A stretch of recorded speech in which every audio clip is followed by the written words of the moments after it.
All right, so we're live.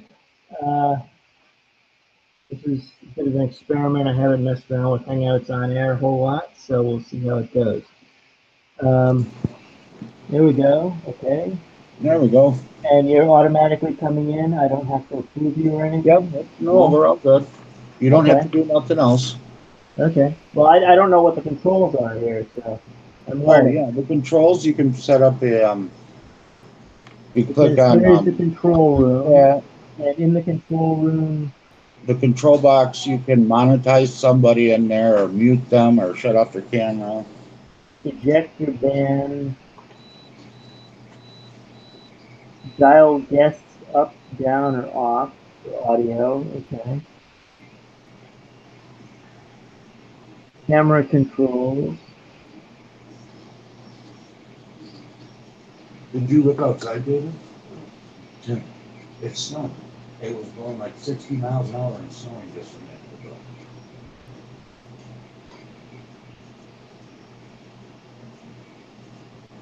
Huh.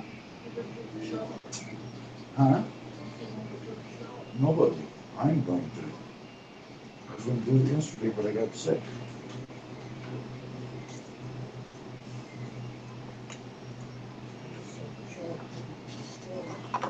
Yeah, I put my shampoo and stuff in there. Is anybody else in yet? I don't think so. Oh, I don't know. Okay. Do I need to? People should be. There we go. Now we've got. Yep. Welcome aboard.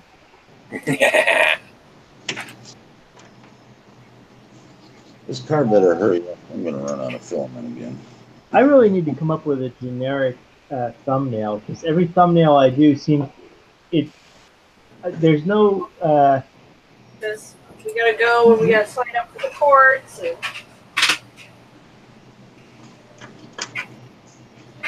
I don't have a thumbnail suitable for easy streaming. Every thumbnail I do is customized for whatever the topic was, and so it's usually me pointing at a piece of equipment or something. Right. So this one is probably says something like building a Prusa Mark III or something. Now, did you? well. Hold on. Well, she has to.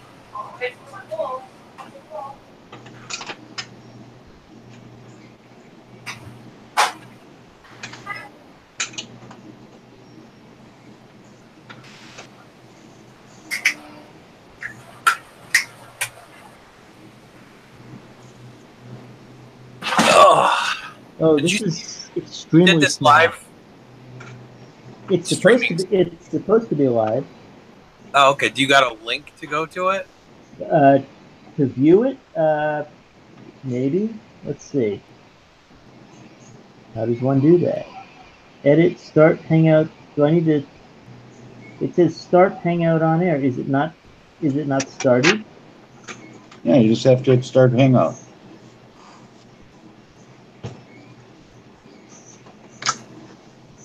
Well, we're already in the Hangout. It's trying to open up a new window.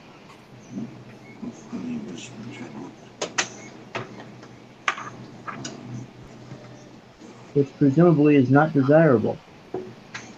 So how do I get the link to the YouTube side of it? Here we go. Ow. I don't know why I'm plugging this thing in. I really don't need it, I guess. All right, so here's the link to the YouTube side of it. And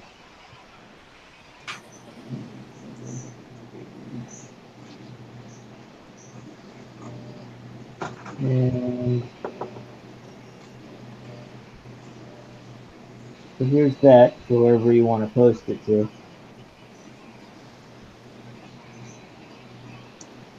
And I guess I can put it in Don's Discord if I can find it. Come on, Don's Discord, where are you?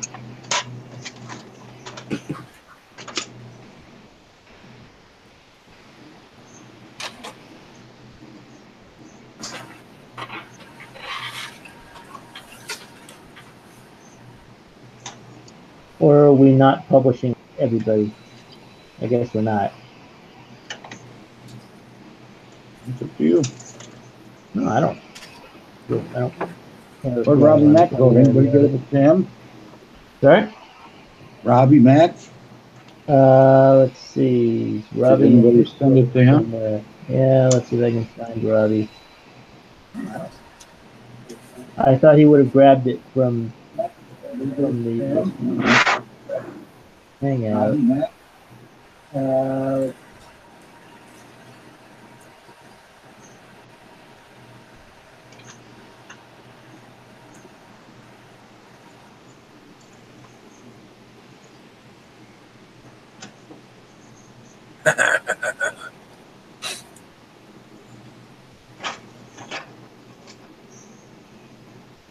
How was I not subscribed to you? To who? Well, I have almost no content, and I don't constantly pimp my channel unlike some people, Don. So it's not surprising at all, actually. Okay. This is Well, very fast. I guess that's what they say about vase prints, right? well, I have to apologize that I was not Oh, subscribed. well, I appreciate it, but it doesn't surprise me that people aren't subscribed, and thank you for subscribing.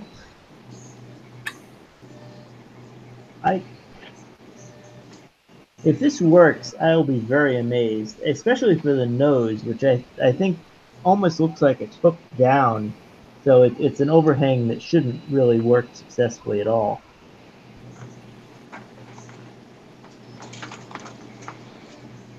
Mike's playing with his computer, by the way. Yep. Yeah, I am. He's trying to bring it back to life. I was almost alive there for a little while. But if I'm doing this, I guess I should go pimp something here. That's what this is. Let me go grab something to pimp. Something to pimp? Yeah, he's got to go get his pimp. Go pimp on. Oh,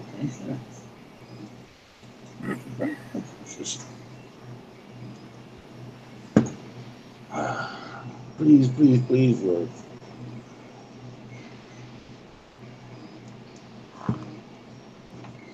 Maybe that will shock my system back into life, so it works good now instead of dropping cameras all the time and starting up real slow sometimes.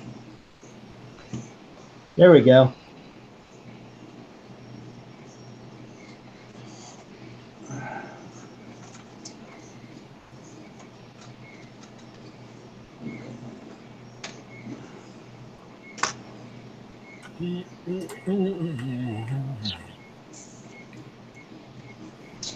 There's the Hangout. Okay.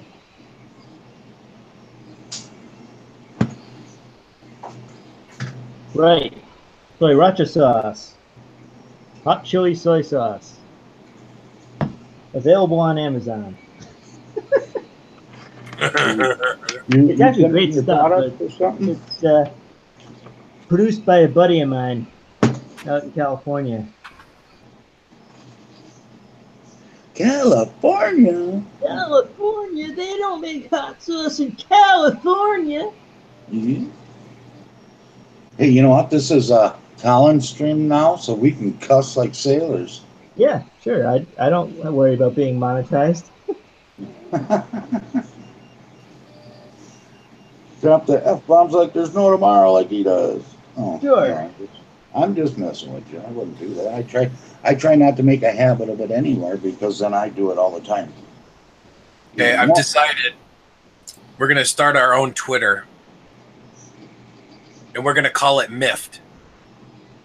What's that? MIFT stands for Makers Integrated Fact-Finding Experience Discussion. Hmm. Now, if you can get that Twitter handle, that's cool. But what are the chances? Not a Twitter handle. We make our own Twitter. Oh, you want to build a framework? Okay. That's right. It'd be like Facebook and Twitter smashed together. Okay. So We'll what are you call it saying? myth. More drama just on a Twitter base. Yes, all the Well, drama, of Facebook and the convenience of Twitter. Adult yeah, but content only. if I'm gonna call it miffed, I think that makes sense. Yeah. There you go.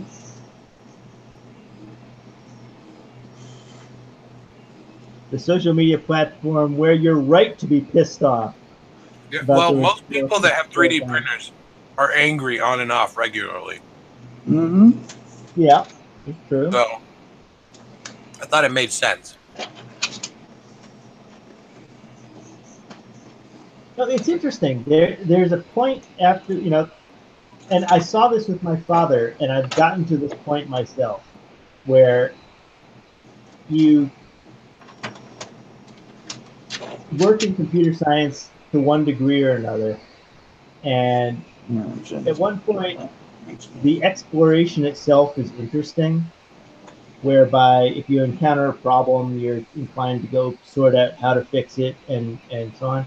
And then you hit a certain age where shit that doesn't work just pisses you off. Yep. It's I have this objective and this other problem, it's just getting in my way, you know? Yeah. I mean, But it sucks when you have to do these supplemental steps. So it's like to achieve A, you got to do B, but then you realize that you don't have everything you need for B, so you have to do C. And then you're like, okay, I can't do C because I don't have the stuff for that because I need parts from D and E. Right. Well, I mean, there was a point in life where that sort of thing was entertaining. It's not entertaining anymore. No, not at all.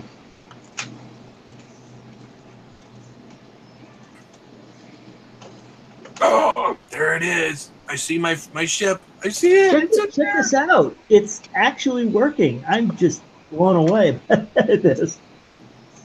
Yeah, I know the base prints are supposed to be fast, but that's cool. It's because the vase print doesn't have layers. I know. I know the concept. I understand why it's fast. I've just never actually printed one, so experiencing it is a whole different thing. I've done one. Never. And it was only recently that I did it. Just so I could say I did it. Yeah. I don't know where to find vase mode, so I can't do it. Well, it took me a minute because in Cura it's called spiralize. Yeah. It doesn't say anything about vase mode. And you have to go with the stock settings. You don't want to mess with them. Yeah. Well, then I don't want to do it. You can't do nothing in stock settings. You can mess with the settings all you want, but at some point you're going to break it. Well, that's the point. See, look what I'm doing right now. I don't need to try to break stuff. I do it naturally. I need to find them screws for the fan. I also didn't win the lottery last night. Just saying. I don't know if we even got any tickets. I wasn't there. Well, that my friend is an outrage. Clearly, it's stacked against you, and it's a conspiracy. There you go. You already sent it to Don? What? Oh, never mind. I was just sending Don the link. Oh, is he back? Oops. Yeah. That's all right, Don. Oh, no, he's been kicked out a couple times, so he would have had a long time to stream today. He could have stayed on. I wonder what the hell. No, I mean, I like it because it's like we end up having dialogue and just talking about projects anyway. So, I mean, whether people are able to hear it or not, I mean, it's kind of cool because everybody else gets to jump in and put their 2 cents in too. But. Yeah, that's why I started doing it this way. Now everybody wants to do it this way. You notice that? Yeah, but the problem is I forget to do my live stream like this because you're hosting or Don's hosting. Yeah. Well, there's afternoons, and that's all that's really available right now with me and Don, because we do mornings. Yeah. Into the early afternoon, but I got to start Once I get a place, I got to start dropping down there for long streams. Robbie Mac needs a link too. Yep. Oh, hold on. I gotta find Robbie Mac. He's not. You can't. You can't find him. Oh, You got to email him. He's not on Discord anymore. ah, He quit Discord.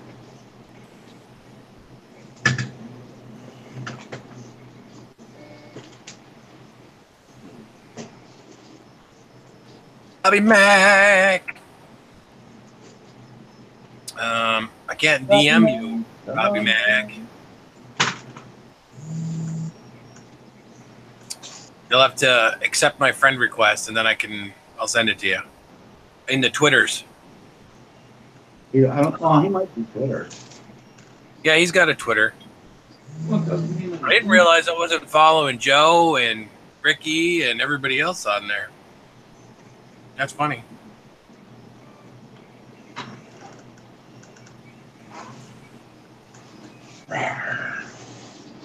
Oh, there it is. I'm sitting there thinking I lost my damn screwdriver. Now I found it. Excellent. Well, I'm glad you're back now.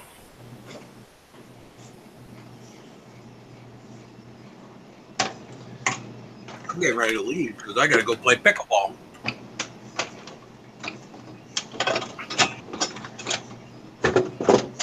Or at least watch people play it. Hey, John.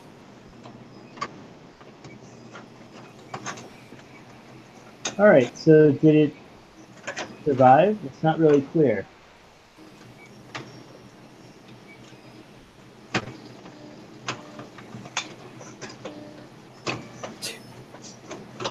It is uncertain.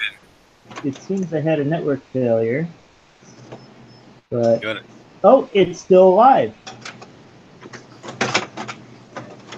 The Google end of this survived, apparently. That's the wrong one. Hold on a second. Sorry. It helps if I send you the right link. There you go. Try that. I sent Don the wrong one too. Ah, okay. Which I did.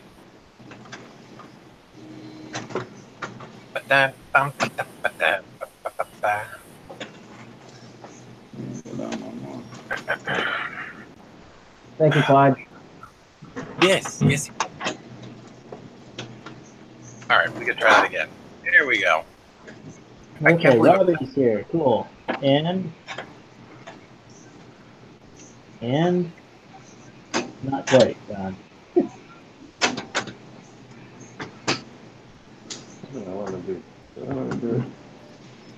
Which one? That is very satisfying. What? This pumpkin. Well, I'm glad it's satisfying.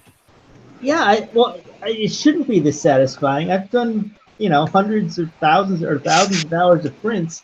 There's nothing special about this except it's just, yeah, that's cool. Huh. I really didn't think this was going to work.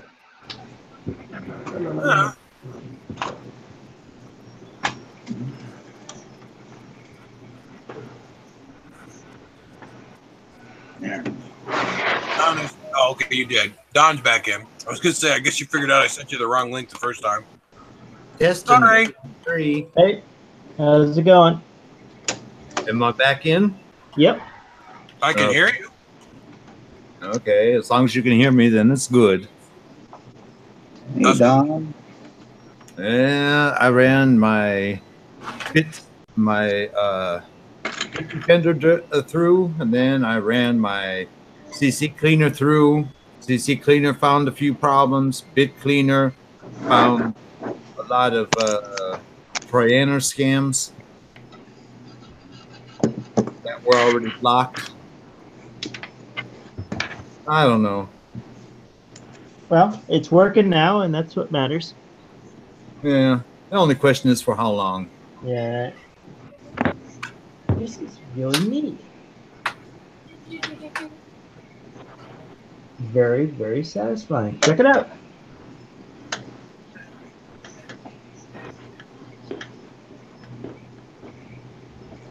In fact, I should print a bunch of these and just put the candy inside them.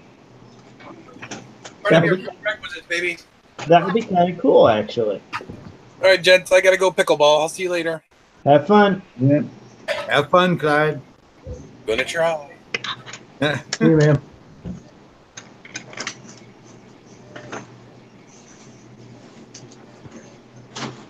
Huh. All right. Oh, How's it going, Mike? Getting there. All right, so let's see what happens when we put some light in the thing. Where is the flashlight? I hope the main board and everything is still okay. It seemed to be.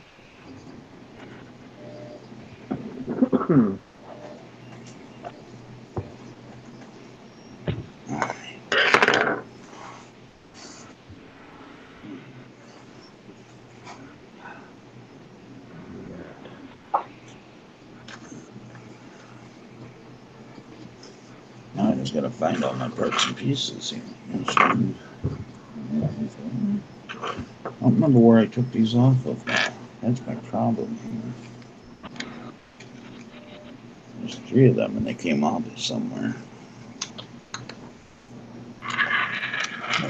I need a flashlight. Where am I going to find a flashlight? Oh, I'll be right back. Okay.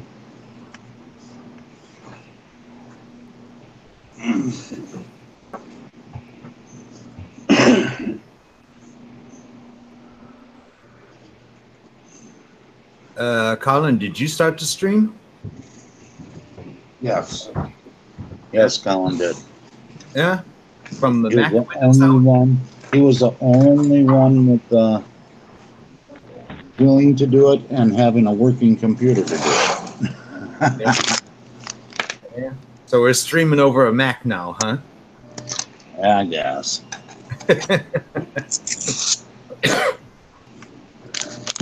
nobody Check it told out. me this was a Macintosh stream. Check it out. That's pretty damn cool.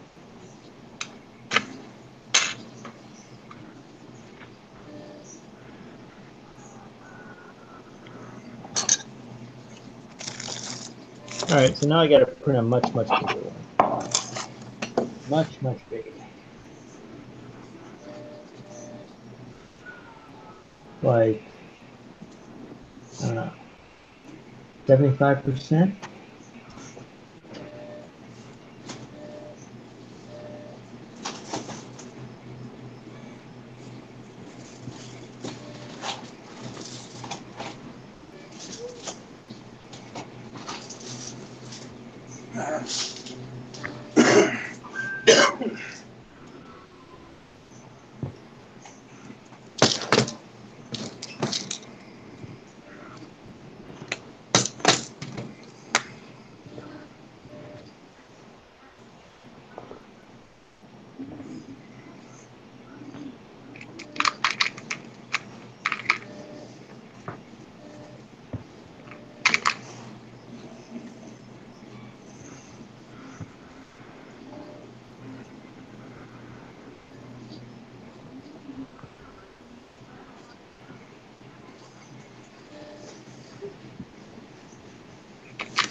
And then there was crickets. 75%. Gonna move it over here. No.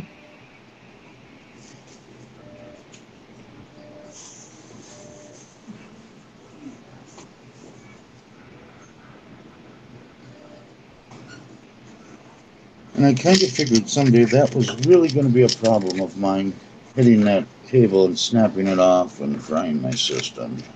And I just left it there.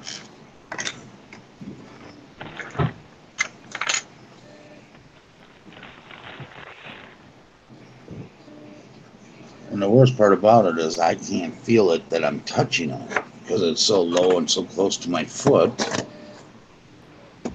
that I can't feel it.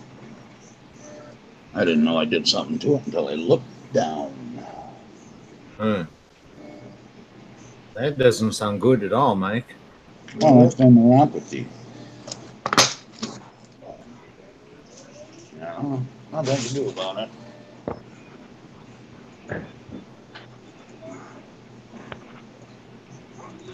Just trying to figure out where the same help this here's got to go.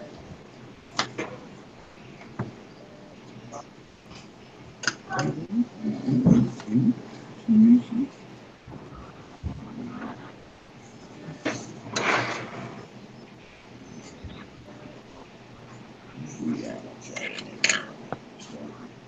4 hours, 10 minutes. So that seems reasonable. Or should I do maybe 0.3 instead of 0.2?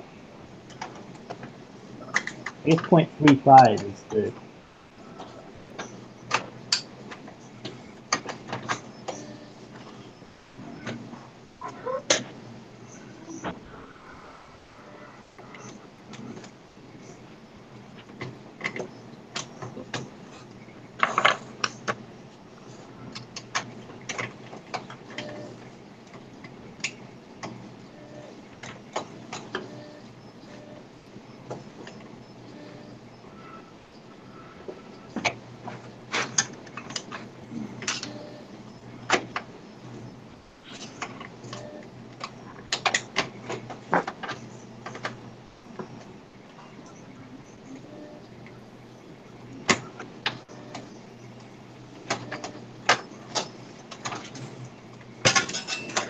Why don't you do that, you moron? God, some days this year.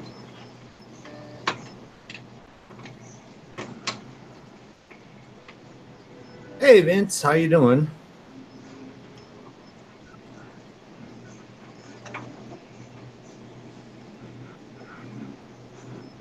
Maybe I should pop out the chart here so that I can see.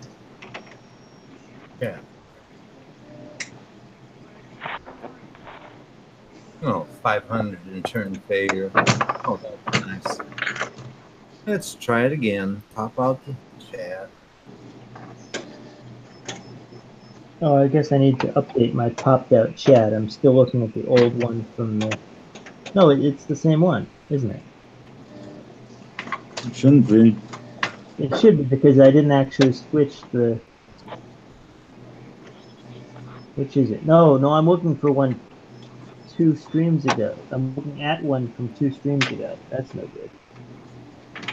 That is in fact useless.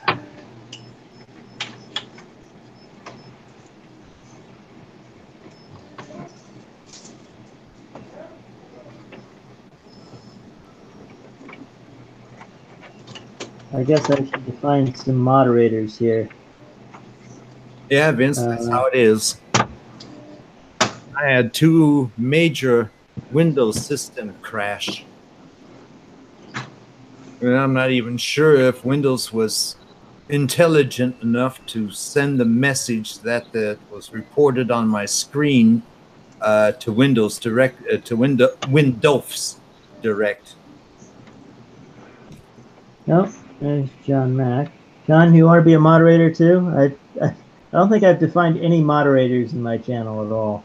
John would be a good moderator. Are you doing it in the channel or in the chat or in the Hangout? I'm talking about YouTube. Okay. You have to go to the buttons on the right-hand side there, Colin. Yeah, I know. I'm doing it right now. Yeah. I made you a moderator and John Mack a moderator, and I don't know. Do we trust trolling for dollars? I still think he's going to troll us. So. He's a troller. Well, you know, he said his name is John. I find that difficult to believe. I think he's just trolling us. No. Because I mean, what are the odds that his name is John? Come on. Quite good because there's a lot of people named John. Pick an odd name like, you know, I was going to say Svetlana, but that would be really odd. And again, I'll say hi to Red Mike, but I don't think he's going to answer me. I don't know why. He's got something against me. Who did what?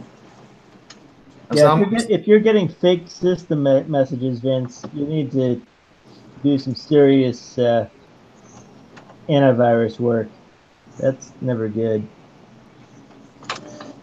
USB 2.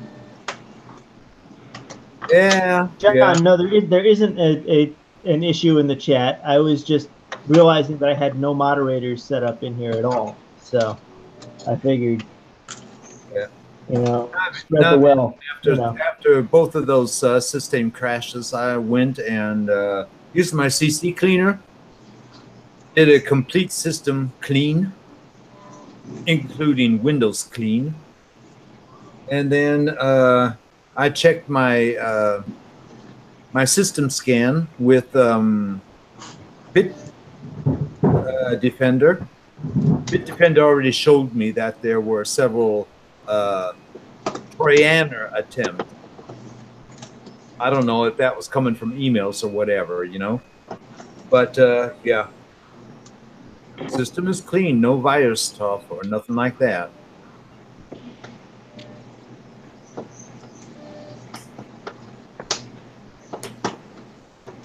But what is really interesting, this last week in the news, in the German news, there was some statements from the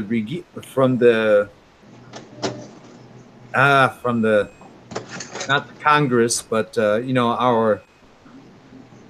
It's not called the Reichstag anymore, is it? But they were saying that Russia is trying to make more and more attempts, with their what's it called again? Where they try to break into. They're hacking, man. Yeah, they're hacking. They're trying to hack your stream, Don. The Russians, they hack everything. Yeah, who knows? Who knows? That might have been a Russian kid, But supposedly, there's more and more hack attempts from the Russians. Yeah, it's not surprising. Yeah. And they're saying that the Russians are doing more and more hacking attempts in the European countries. Huh.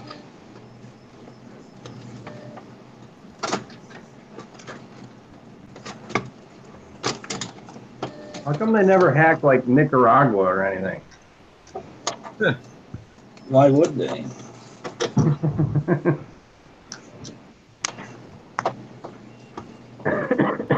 They want to come up with a way to steal from all those 1980s era U.S. military caches. Yeah. But so Phil from the military is not even here in Germany, so they might be landing on IP addresses that don't exist anymore.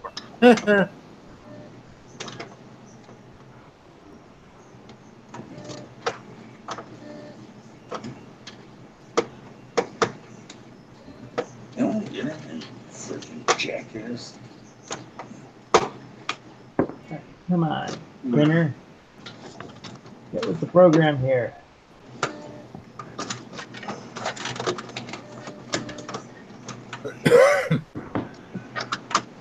This heating the bed first thing is just stupid. I don't understand why, if you don't preheat both, it does that when you're starting a print. You'd think it would figure out it should be able to calculate the time it takes to heat the nozzle and the time it takes to heat the bed and start them at the appropriate times so that they're ready at the same time, right?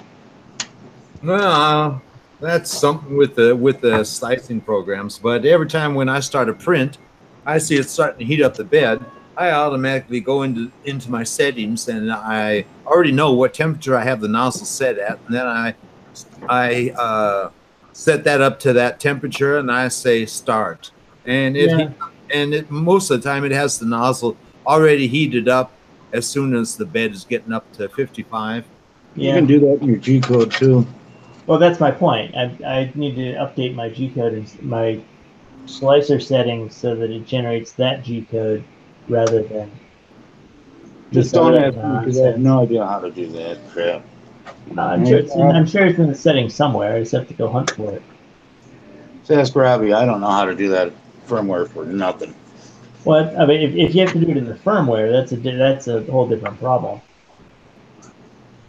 But I still need to optimize this firmware. I know a couple of guys had asked in Discord for some build instructions for the Prusa style extruder, and the only changes that I made to it were for the sensor mount, and I swapped in the Prusa version of the idler door that is the appropriate size, that has the mount of the appropriate size for the Bondtech gears.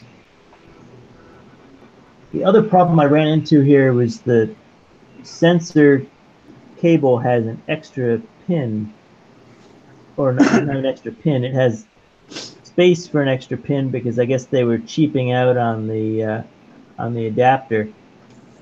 So I need to print out a filament sensor cover with a slot for that piece of plastic.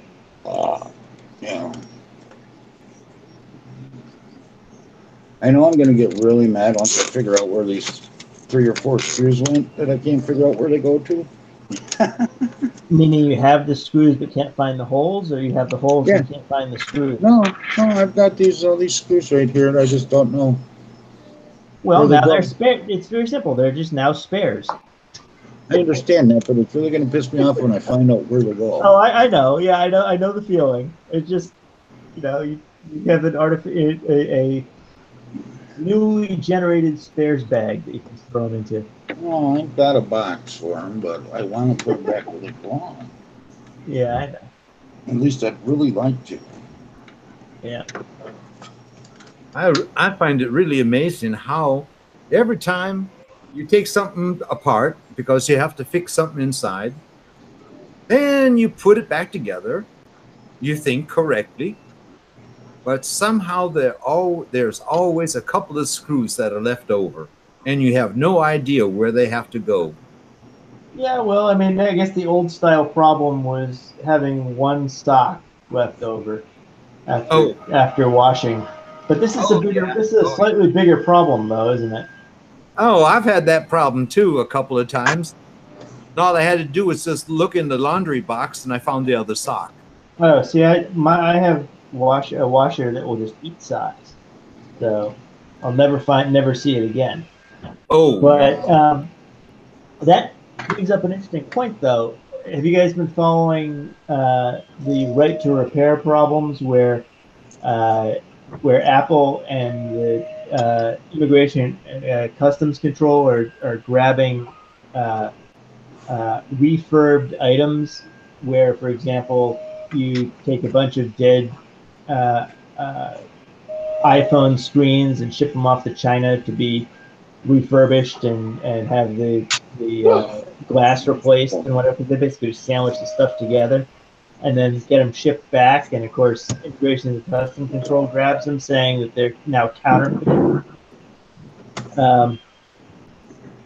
It's become an actual problem, and I don't know what the solution is. I mean, really, I think it's just an education problem, because if you go and get a car repaired and get a different brand of tires on your car is not counterfeit. So how much of an iPhone would you need to replace for that iPhone to be considered counterfeit?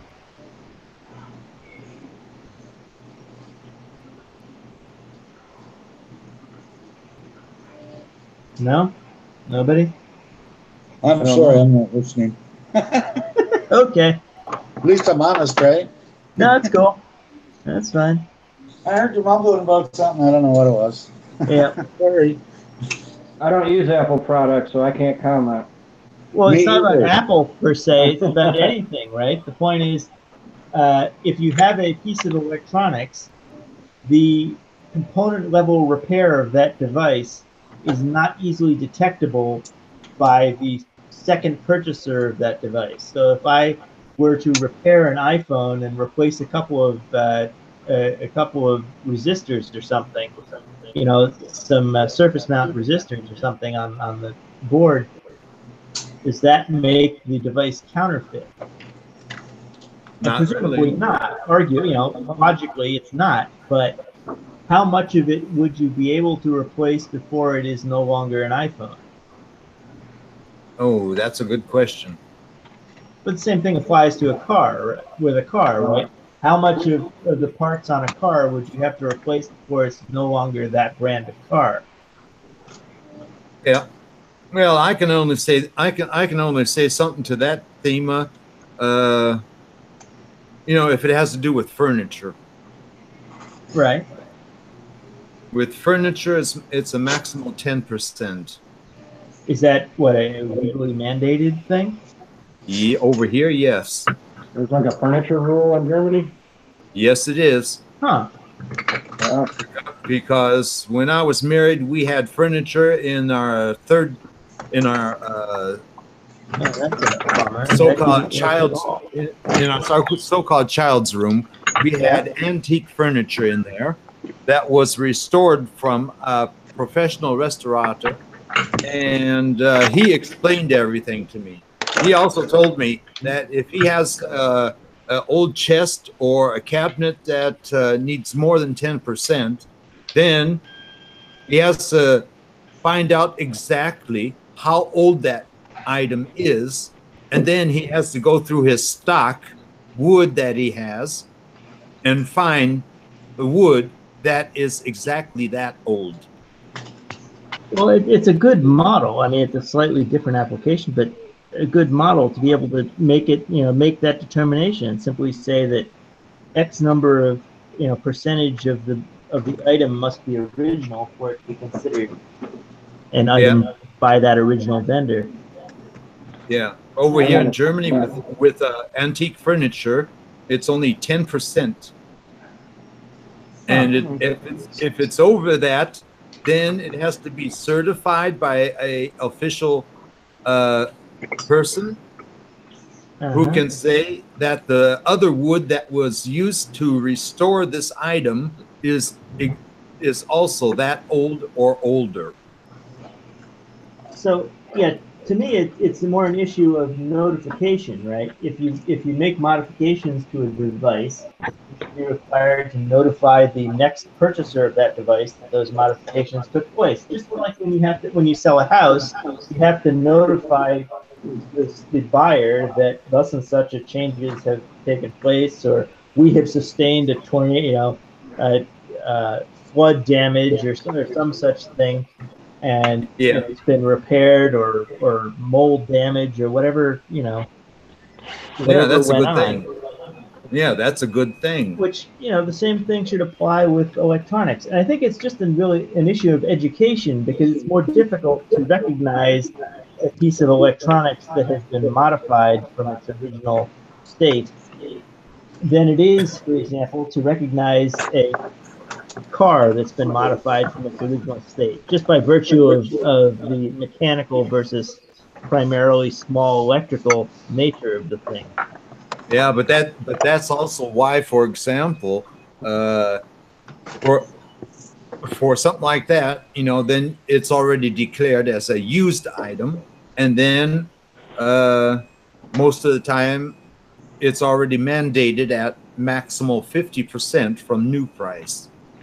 Well, there's that. I guess the other thing is, I mean, Apple's argument in the case of iPhones is that if a part has been partially refurbished, like a screen, for example, where they've replaced the glass, that screen would contain the Apple copyrighted or trademarked Apple symbols, right? The Apple logo. And so their assertion is, because it contains the Apple logo, it is a misrepresentation that the item is an original Apple item.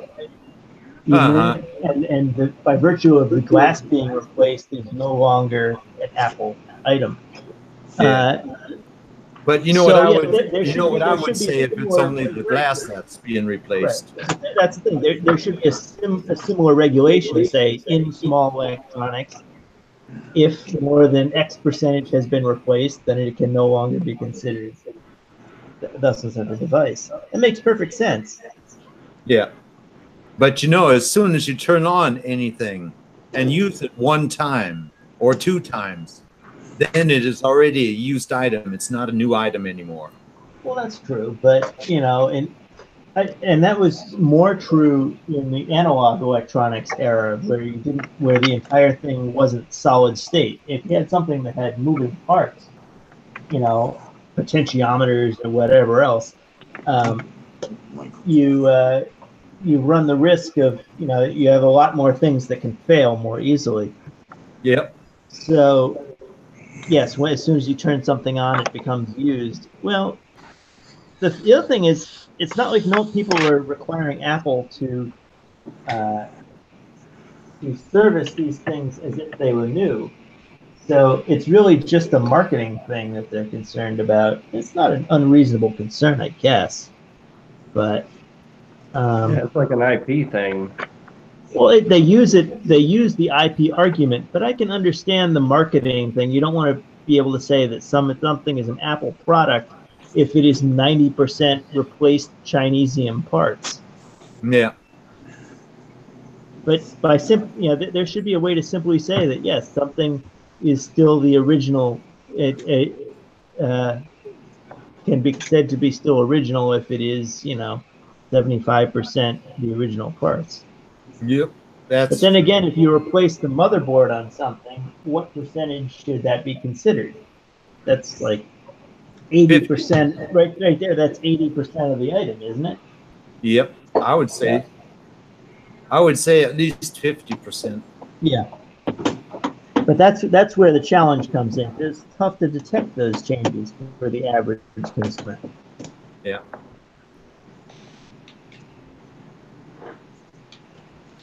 Just add a whole bunch more stuff so that it's not as big of a percentage of the whole. Yeah, there you go. I've added a giant handle to my iPhone. Now replacing the motherboard is only 10%. But then again, you've added stuff to it. Non-Apple stuff, yeah. Yeah.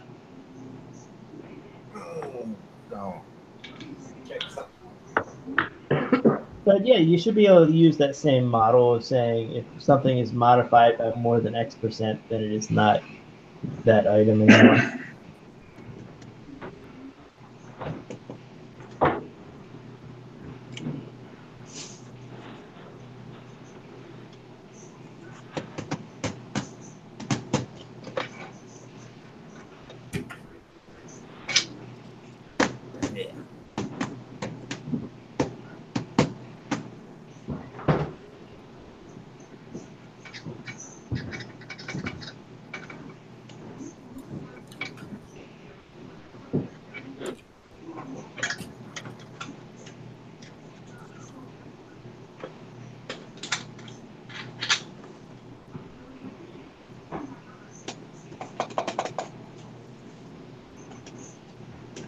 Yes, this 0.35 for first layer may not work.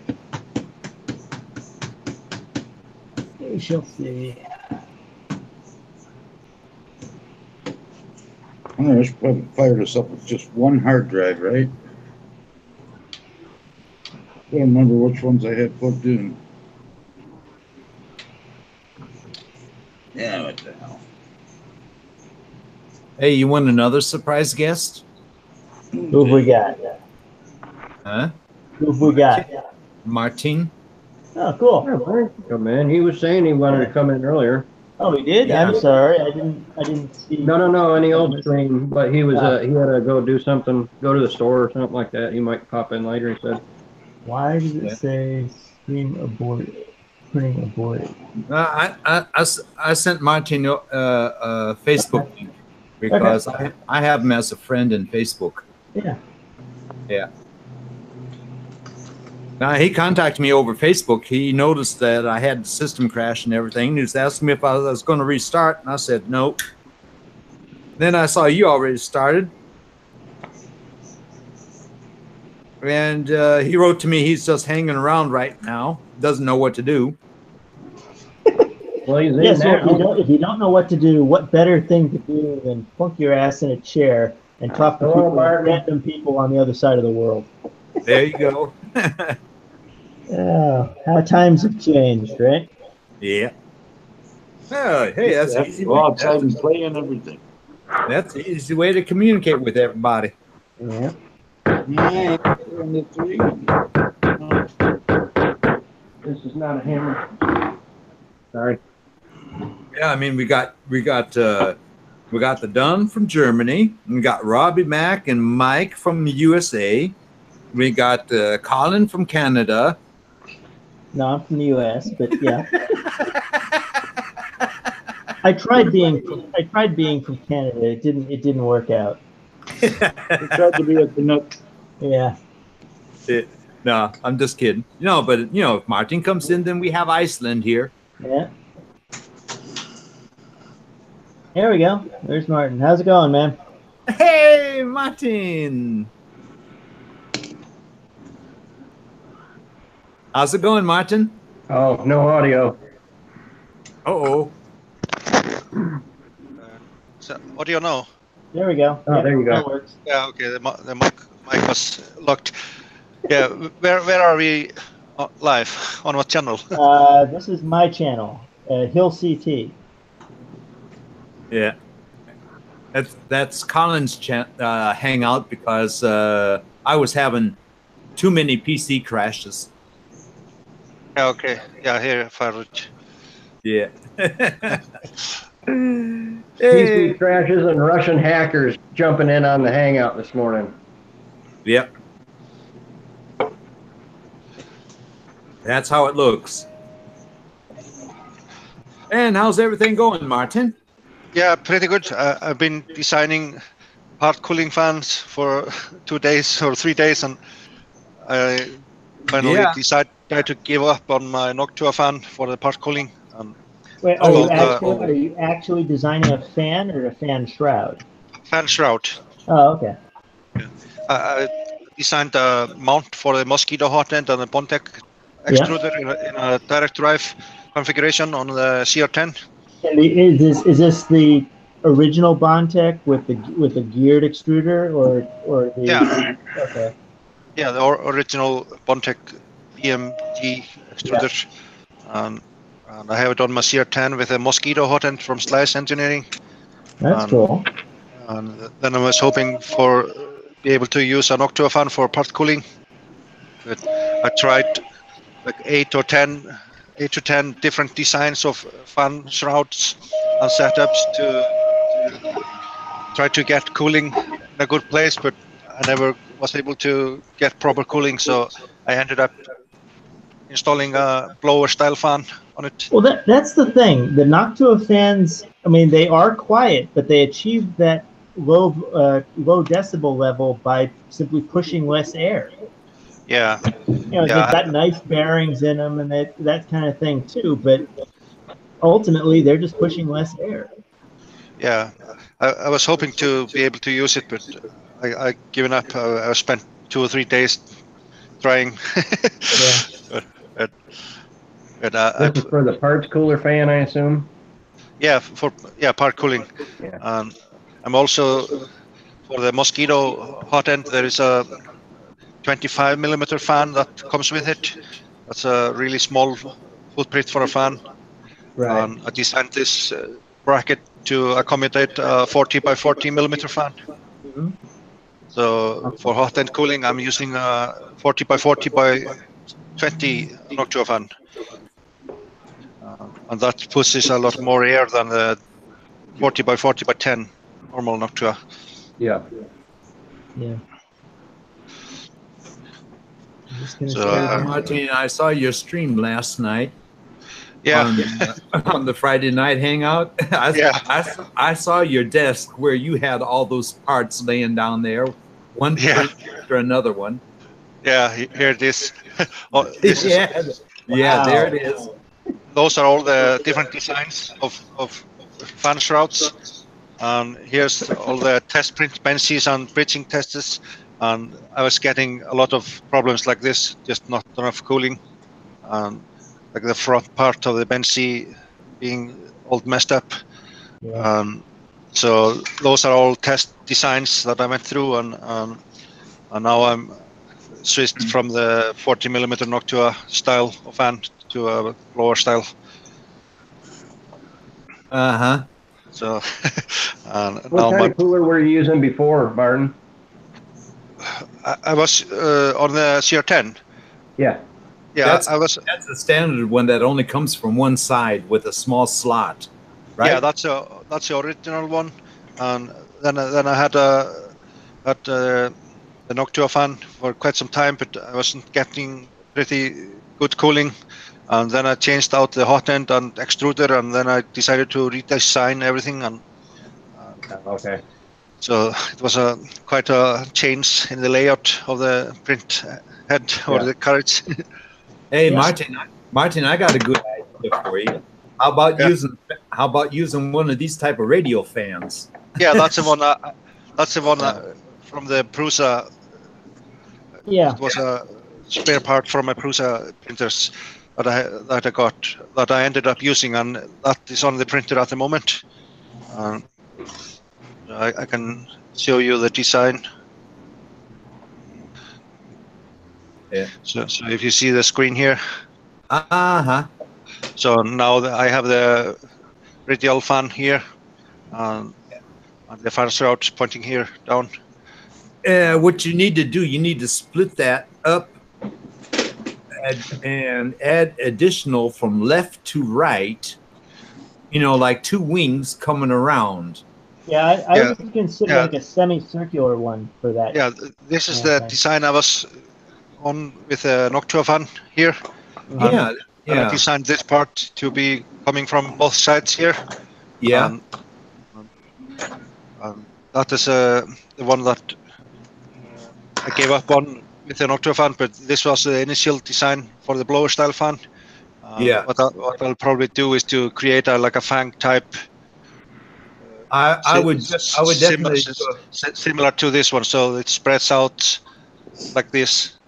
Yeah, so I would definitely do that, because with only blowing from the front, the radial fan would push too much air at one time. Yeah.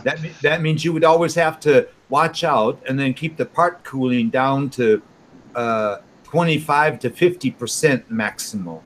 You know what I mean? Yeah. Now at the moment when it's at 100%, it blows a lot of air over. So yeah. And you're only getting it from one side, really, too. It might blow your filament in another direction, and you might come out with some strange looking prints. Yeah. I'm gonna do more tests and do a Benzie with different orientations and see how it goes, and like I have this. I will probably end up with a similar style of this one with the air going out from the front and the back. Yeah.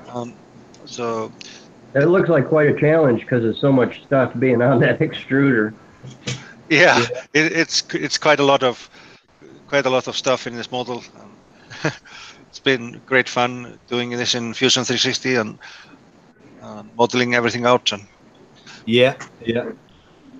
I remember back when I had my Hangout i3, I had one of those horseshoe type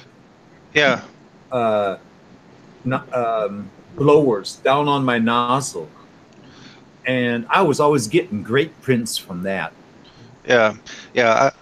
People have done some tests of different shapes of the exhaust, and semicircular types of exhaust seems to be working quite well.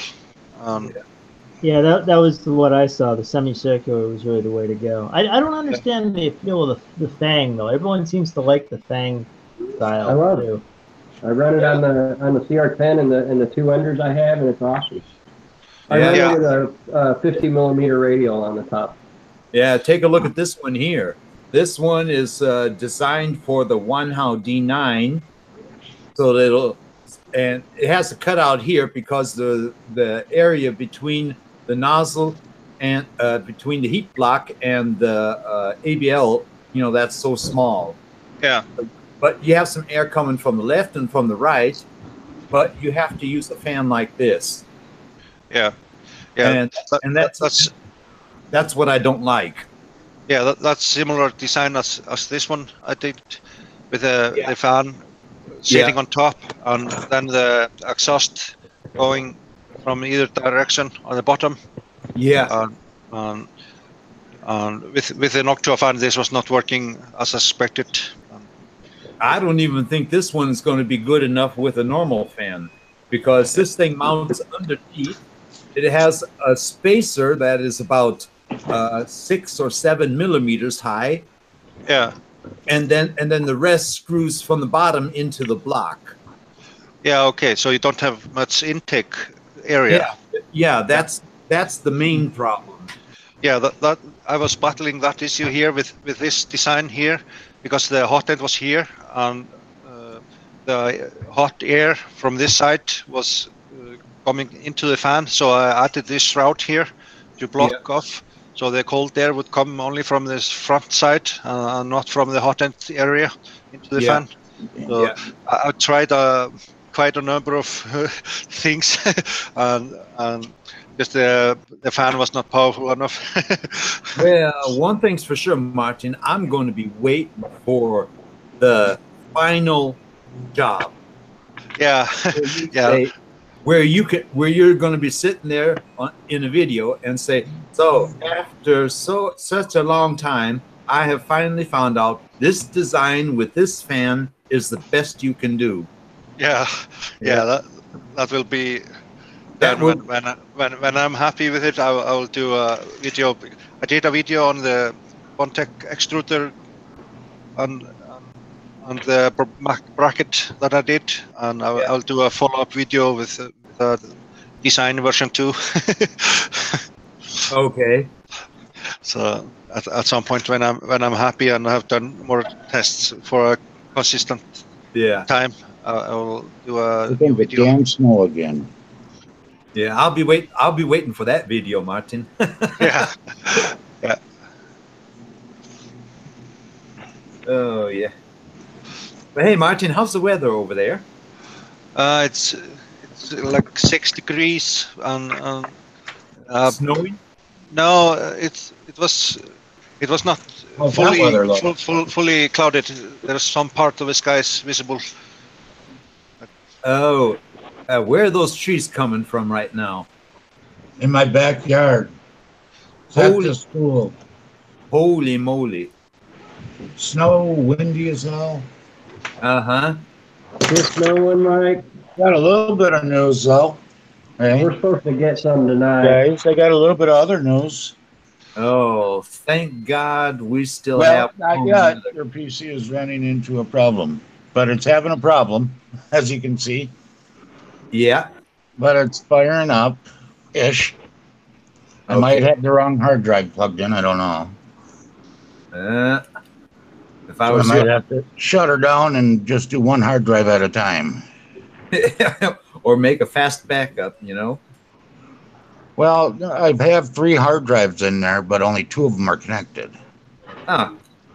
One of them I know doesn't work, but. Oh, that's something I need to get to. I definitely need a 2 terabyte, 3.5 inch hard disk in my PC, so that I can back up and also have a little bit more room for Windows on that 500 that's in there right now. Let's see if I'll boot up with that hard drive. Yeah, because I only have a 500 gigabyte right now in my PC. Yeah, I have 3 terabytes in there. Yeah, that's what I need to do. I need to get a 2 terabyte and put it in there, because the 500 is a 2.5 inch. A little one.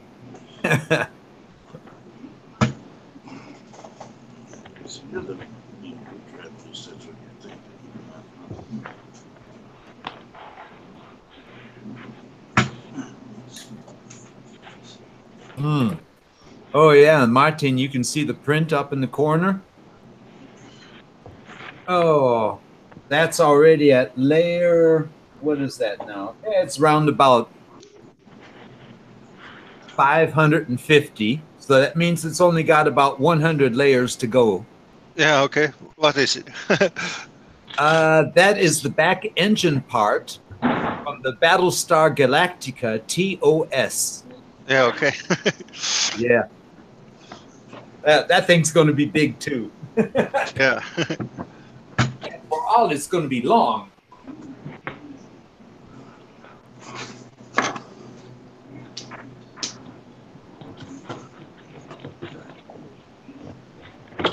And hey, Colin. Yeah.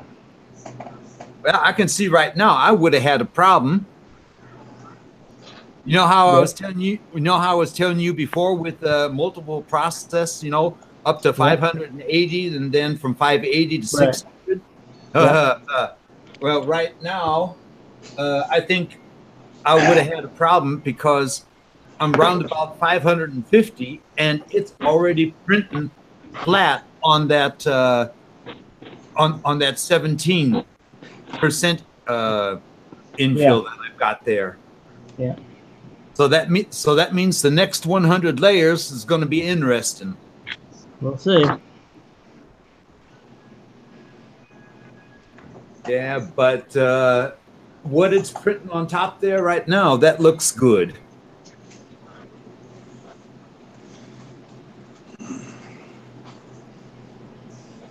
Let me check my OBS, see how that's coming out.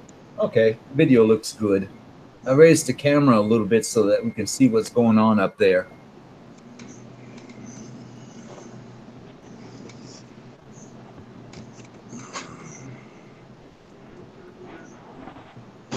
Apparently 75% is not as big as it appeared to be. No, I've got another like 20% that I could have gone with, I guess. Yeah, but don't forget, the bottom is smaller than the middle, right? Well, yeah, but by how much? I mean, here's the other one. Let's see where is it? It's slightly smaller than the middle. It's by about, well, yeah, okay, maybe it's about, yeah, okay, maybe it's about 30% smaller than the middle. So yeah, okay. Yeah, maybe so. Yeah, you know, looking from the base, you know, you always got to be careful because when it gets higher, and let's say it starts going apart. Yeah, I thought about it. I just didn't think it was going to be that much. Yeah, you're right. Yeah, you're right. Yeah, we know Mike had that problem a couple of weeks ago or a month ago when he was printing a carriage. Oh, I must have missed that. Yeah, when he was printing that pumpkin carriage, he had a problem with the bottom part. Ah. Yeah, it looked like it was going to fit on the plate, but all of a sudden, the back corner was not correctly printed because it was outside of the plate. Excuse me, was that not detected by the slicer? I don't know. And bless you. Thank you. Or should I say in German, Gesundheit. Ah.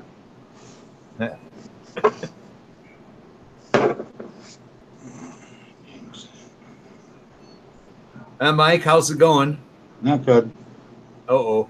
No, what's going on?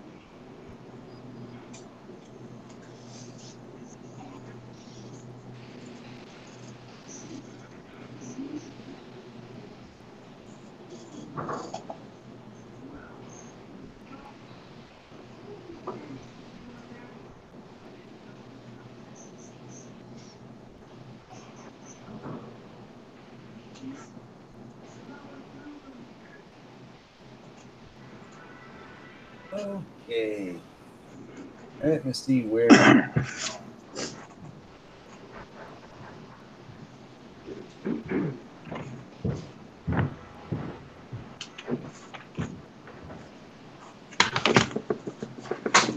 Oh, shucks. Wait a minute. Hey, Colin, my bad. My bad. What was that? Well, I'm going through the slicer right now, level to level. Ah, wait a minute. Yeah, I could have been correct with my calculation. Oh. Because the first flat layer that it prints is that layer 625. So so you know what that means? Ha! My display says it's only 44. It's only at 44%. Had it. But I only have about 45 layers to go. Yeah, but that could be calculating it based on the amount of plastic to be put down, which is going to be significantly higher for the upper layers with the infill, right?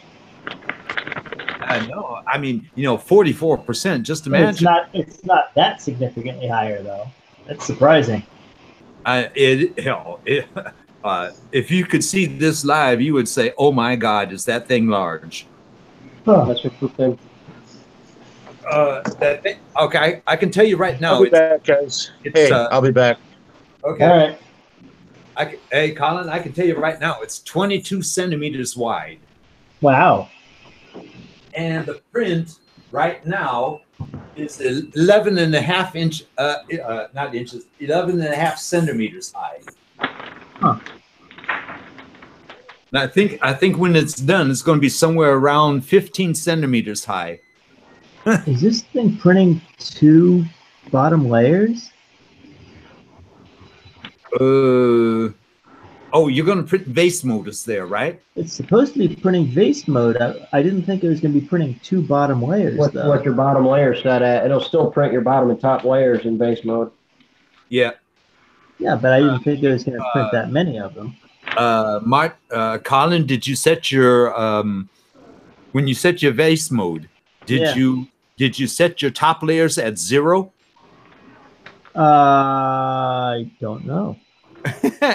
Can you take a look in the slicer? Possibly. Let's see if it's still open. Check your settings. Layer height, initial layer width, top and bottom layers, 0.4. Initial layer line width, 100%. Shell thickness. You have top and bottom layer with 1.4. Well, but I mean, it's not going to print a top layer. It knows it's base mode. It didn't this time. I mean, here's the other one that it printed with the same settings. It didn't print a top layer. Ah, okay. I think it's smart enough to know that. Yeah, no, you had luck then, because we'll see if my luck persists. We'll find out. I've heard of some people, and I've seen some videos where somebody printed a vase, for example, with 4 bottom layers to make sure that it is watertight. Printed it in vase motors, and then all of a sudden it closed the top because he forgot to put the top layer at 0. Huh. Yep. I did the same thing. Simplify 3D, forgot to set top layers to 0, and I ended up printing a roof on it. Well, Yeah. so I had either that Sarah one. is smarter, or I was just very lucky. I don't know which. Yeah, you were lucky. We'll see. Yeah, but Robbie, you can cut that out with a knife. Yeah. I think. It was a test print of that filler blend. So I don't know if you can see the color how it changes. And then the sample roll was so small that I ended up having to swap filament to finish the print. But that's a beautiful print, though. Yeah. Wow. Yeah. I mean, it's kind of cool how it transitions colors. I mean, that's pretty cool stuff. Yeah. Yeah, really. That does look nice. How many bottom layers is it printing here? I wouldn't mind getting my hands on a roll of that filament. Yeah, if you buy it, get some. I recommend getting some really high contrast colors, because I bought another spool from them directly that was pink and purple and light blue, and you notice the difference between the light blue and the pink, but then when it transitions to purple, you really don't notice the difference at all. Oh, well, that doesn't sound good. Yeah, Not and that bad. one, I and mean, I that one, learned something, so. and that one that you printed with the vase. What was that for one? That was green, black, and blue, I believe, is what the colors were. So there's a lot more contrast on it. I don't know Yeah. how well the light is in here. It's probably kind of crappy, but Yeah, no, I like that. I like Right. that color. So it's doing 3 top and bottom layers. We'll see. Huh? It says it's doing 3 top and bottom layers. Just wait up. Maybe you'll have luck. Otherwise, you're going to have to grab the X-Acto knife and do a little in bit. this case, I'm not going to have to because it doesn't matter if it prints a top layer. If it prints a top layer and successfully, then I'm just fine because all I really need to do is drill a hole in the bottom to put a light source in. That's the entire point of this exercise anyway. Ah, okay. Guys, do you see what I'm doing here? Uh-huh. there you go. Yeah, I'm gonna try out a circular exhaust. Yeah. That's cool. You're going to have to lower it a little bit, Martin. Yeah, it's. I'm gonna angle the exhaust so it will blow at the tip. I don't want it to, like from the side. I don't want it to be lower than the upper part of the nozzle. There's that. But the other thing that I would consider is making that circle only 75% of the circle. Yeah.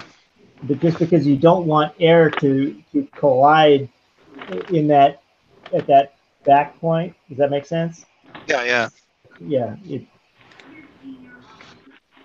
mean cut maybe cut 50, out of it. Yeah, 15% from the front or something like that. Yeah. Yeah. Otherwise, you could create turbulence inside your system, which is probably not desirable. Yeah. True. Yeah, what you got there, Mike?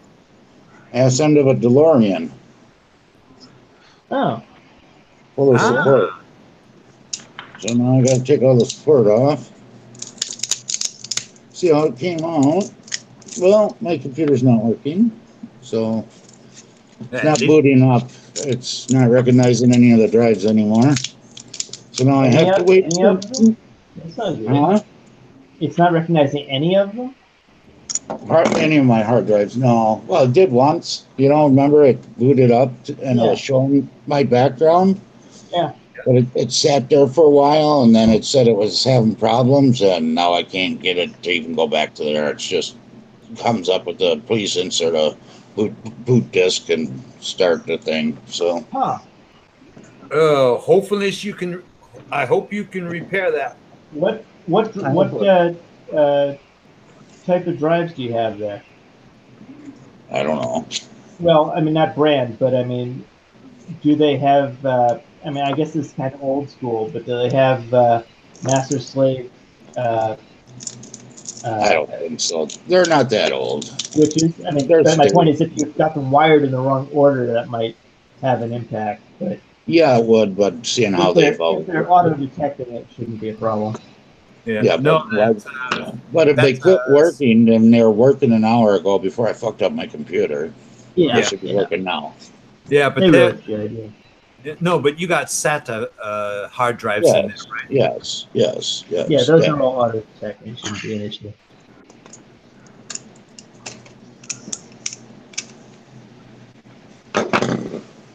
Yeah, but at least your printers are working. Yeah, but I don't have nothing sliced so I can print. Oh, man. I mean, I got the ass end of a DeLorean. I could figure out how to run the desktop on my Raspberry Pi. I could hook up to that. You can do that, actually. They have a slicer on there, right? An Octoprint? Well, yes and no, but I haven't been able to get my... I have the desktop on my Raspberry Pi. And I also have Octoprint on there. Yeah, but you don't need Octoprint. You can actually run the Linux version of Pure directly on the desktop. But I cannot get into the Raspberry Pi. Oh, why not? I don't know. Well, ever since I moved, I've only been able to get into it once, and Oh. because everything's changed, different network and everything, I got to redo the whole thing. Yeah. You There's know, only so- one file in there that you need to change. It'll pick it right up. Yeah, There's and I a did there's it. a Wi-Fi WPA supplicant file that you can change. Mm. It'll make it all work right. Yeah, I had it working once, like I say, but Yeah. it doesn't want to work anymore. Oh yeah. Well, hey, last night I could sleep, and I did not wake up with moving around, and then all of a sudden having pain in my back. That was cool. That was cool.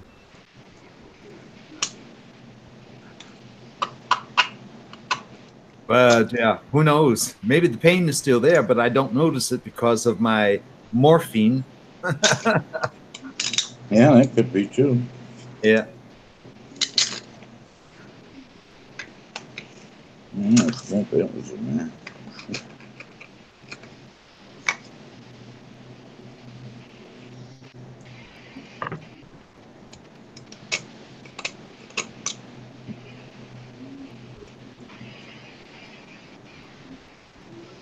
Yep, should have had supports there, which I did not. But that's all right. This is just a demo, so.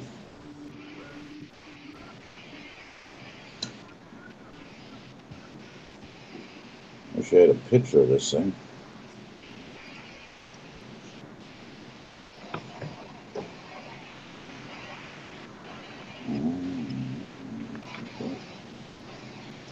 I do not want to even go outside, man.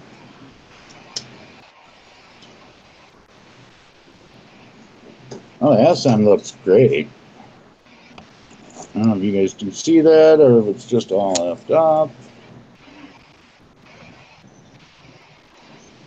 Can you see that or not? Wally. Well, yeah, I'm just doing a DeLorean right now, but then these little lines on here didn't come out for crap, and the window here came out for crap. But I just started doing this on the side for somebody. This side here really messed up here, but otherwise, it ain't too bad. It's at 0.2 layer height. So You didn't print it in silver? what? What's that? You didn't print it in silver? I told him it ain't gonna be in the right color. I'm just printing it with whatever colors I have, so it's gonna be a multicolored DeLorean. Nice. I have gray, a little bit of silver, but not a lot. Gray, silver, whatever. Not enough to do this.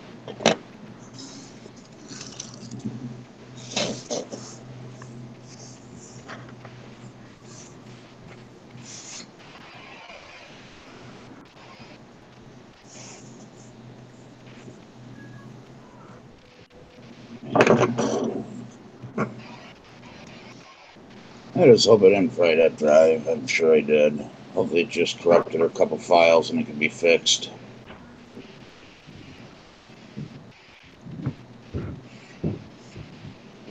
I don't know where none of my discs are to even try it.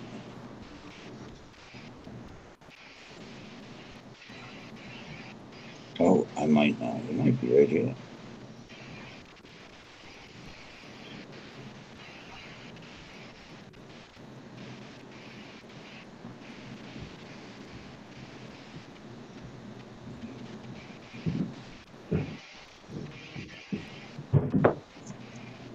Yeah, I don't know.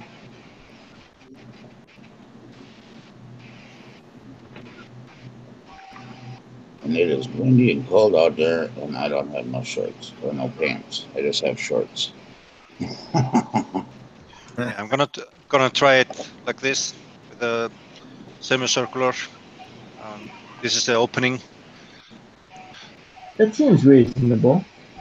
so the air can't blow straight away from this side. It has to has to go around the edge a little bit.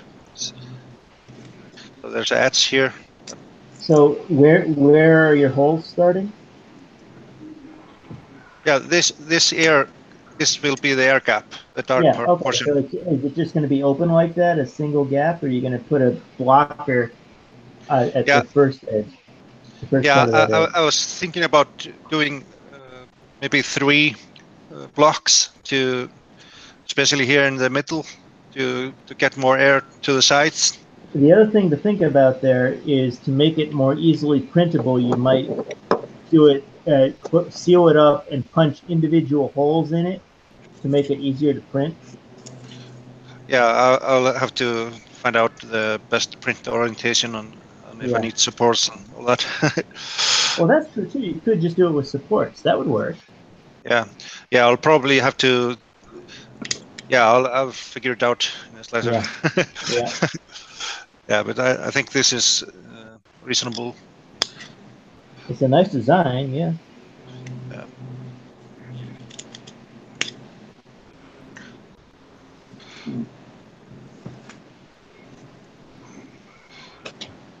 Uh-huh. Yeah, but something like that is what I had, Martin, on my Hangout i3. Yeah. Yeah.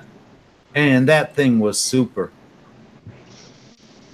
Yeah, I'm gonna try this out and I'll probably if I get good results, I have to print a lot of things before I'm happy. Yeah.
Yeah, I have to print it with supports. I'm gonna try to print it and just clean out the supports from the inside. What I've been doing for many of the other designs, print it with full supports.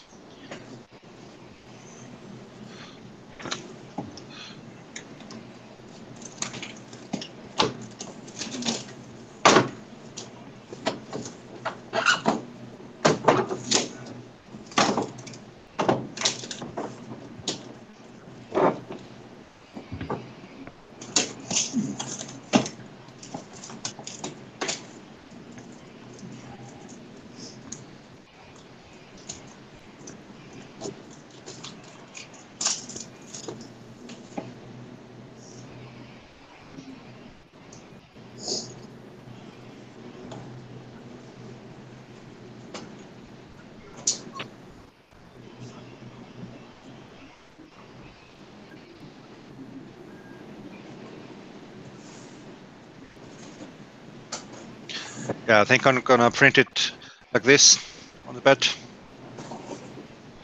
so it won't be too bad with supports. Wait, like, can I see that again? That was interesting. Okay, let me switch over here to. Yeah, Okay. yeah. It's now I can have the air duct without supports from the inside. I'm just learning about how Hangouts does its thing here. Yeah. Where is okay? So I can lock on your camera. Where's the camera lock? Yeah, just click my icon. So Yeah, well, I want to do it for everybody. There's a yeah, I think If you're streaming, Colin, it's going to show your screen. oh, yeah, all right. yeah, you're If gonna I control. okay, so anything I look at, everybody looks at. Okay. Yeah, yeah. Okay, So that's a really interesting way. I never would have thought of doing it that way. yeah, now Yeah, so now if the somebody's showing something off, you can just lock on them for whatever. Yeah. yeah. But I thought So I thought it would still only lock on only for me unless I did something special. But no. that's a really creative way of orienting that. That never would have occurred to me. Yeah, now all those angles are 45 degrees, so they are not too steep. Wow. And it's only just in the end here on this angle. So I think this could What are work you out. You're slicing that in Slick 3R? Yeah. That'll be cool if it works. Yeah, gonna try that one. Wow. And I have Octoprint, so now I just click send to printer and start printing after upload, and it will send the G-code to Octoprint, and it will start printing, and I really don't have to do anything. Now, So here now do you have the Pi on the INC board or separate? it's separate. Yeah. So now it's starting to print without having to go into Octoprint. Have you run into problems with Octoprint overriding the auto bed level? No, I haven't had that issue. That was something that TH3D reported apparently, and I had seen that on this printer with a separate Octoprint, but I was using. I think it might relate to using Octolapse. It might be the plugin that's the problem. Yeah, okay. That's the thing, Colin. I kind of remembered later because I think I told you about that report. I think it's a plugin that Octoprint uses. I don't know that it's Octoprint itself. Yeah, well, yeah, it would make sense that it would be Octolapse because I don't remember seeing that problem in the past. Yeah, I haven't used Octolapse, and I had never had this issue you're talking about. So well, Octolapse it produces some beautiful output, but yeah, it's cool time lapse video. yeah, well, I mean, the native time lapse is pretty good too, but yeah, Octolapse does some neat stuff. Yeah, it takes it to a new level, but it increases print time and all that. Not by very much, actually. I mean, as long as you've got the head center in the center rather than try to move it into a corner out of the way or something, you're gonna do just fine. It'll add maybe 10% to the print time. Yeah, okay, that's not too bad. But yeah, if you move it way into the corner to try to get it off the screen or something when you're taking your picture, that's when it eats up huge amounts of time when you're doing big travels. Yeah. I could imagine if it's a big print, having to park the head layer. Oh yeah, that would be a bummer. Yeah. Unless you're doing these layers, which one layer takes 20 minutes. For you. Yeah. I got a question. Yeah. For those of you who use OBS. Yeah. OBS also makes the video when you're streaming. Well, you have an option to save a copy locally, yes. Yeah, where does it save that? In your settings, it'll give you an option to define your default save folder. I don't have it running, so maybe Martin can tell us, but it's a setting, a preference setting. Yeah, I'm going to check that right now. Because Nerdite, I'm in the Discord chat with him, and he just brought me up to an idea why I might have had a system crash. Oh, did you run out of disk space? I only have 164 gigabyte that is free on that disk. That's quite sufficient. I mean, that shouldn't be a problem. That all depends on OBS and the file that it's saving.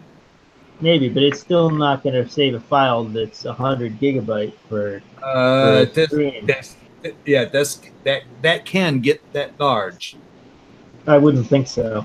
It all depends on how long you're streaming. Oh, that's true. If you're doing a 15-hour stream, that could easily do that.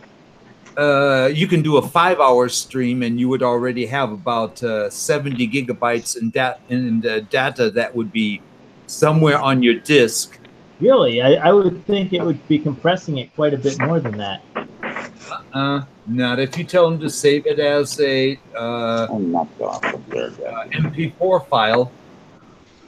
No, MP4 MP4 is a wrapper format.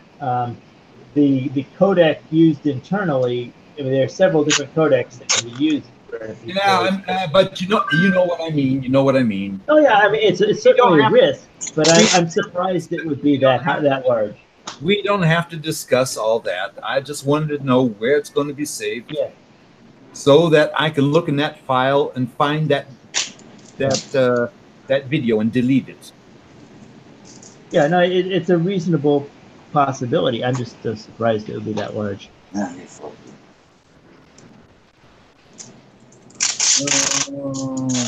Where do you save it? Where do you save it? Does it not go in the same directory as you normally would record a file with OBS? Yeah, the problem is I have a file on my piece on my disk that's for videos and one for videos. And Logitech, when I make my normal videos, I do that over with my Logitech camera, and it saves all the videos in that video ordner. But well, what I'm seeing right now, I see one video. It's only got date on it, and it is 50 gigabytes large.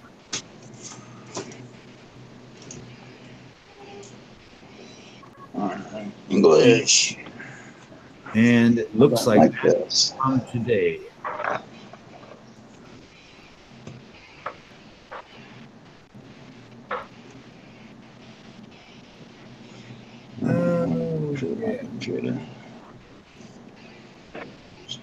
YouTube, you mean? Oh, that's output. Video. Yeah, I was thinking when you're doing a Google Hangout, then on OBS you're not actually streaming. You just have the OBS for the virtual camera. Yeah, the problem is with OBS, I use the virtual camera. Yeah, it's the same as me. Yeah, and OBS does a recording. Typically, you have the option to turn on different outputs, and one of the outputs is the recording output. So if you turn on all, for example, it'll turn that on by default. Yeah. No, but I see right now, I definitely have to get a 2 terabyte disk for my PC. Yeah. I think the camera is still locked on me. It is. Sorry, I there we go. Yeah. I was just distracted. Yeah, but it looks like okay.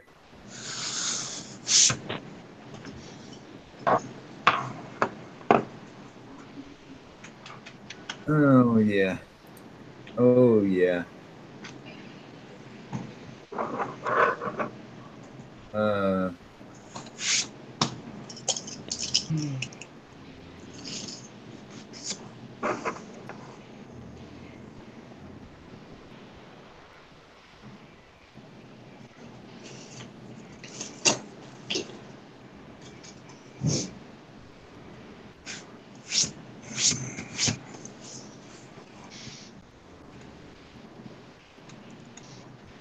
Which game, Robbie? So, tell me how much you have. Holy moly.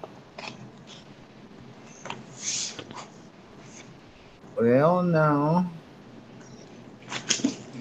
I don't have it. Oh, man.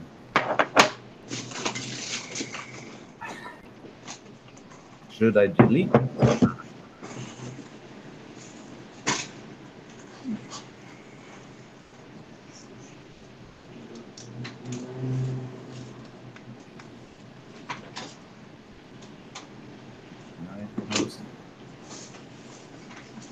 Oh, I haven't here.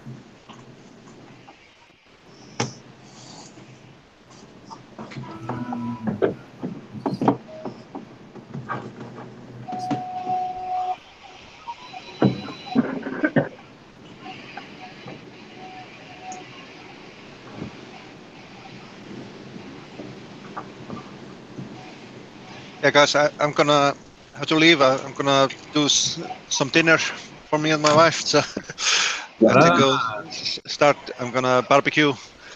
Oh, Oh, Thank you, oh, Martin. Yeah, yum. so I Well, might thanks.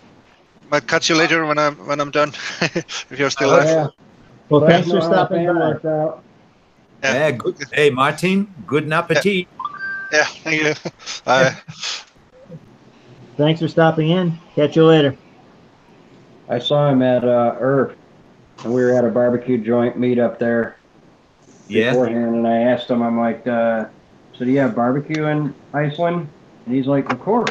Guess I don't know why I didn't think they wouldn't, but No, they have no idea what a grill is. Well, what's interesting though is in the South, when you talk about barbecue, you're not talking about the preparation. You're talking about a dish. right. And it took me, I don't know, it took me several months of living down in the South before it dawned on me that that was the case. So yeah, it's a slightly different thing. Hey, you do it. How you doing?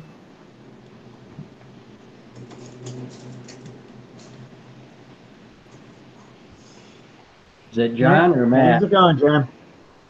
Yeah, that's John. I think it is. Yeah.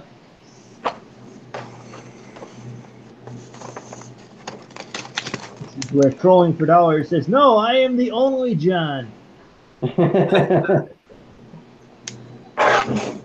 Who's trolling again? Yeah.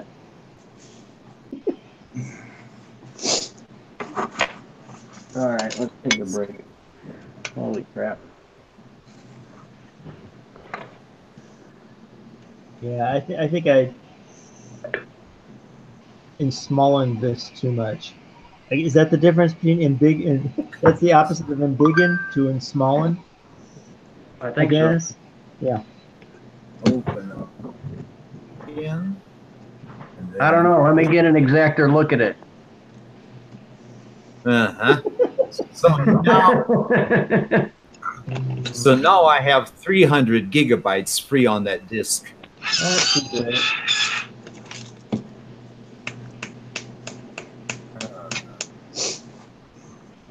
Ah, shoot. I needed to do a second coat on this.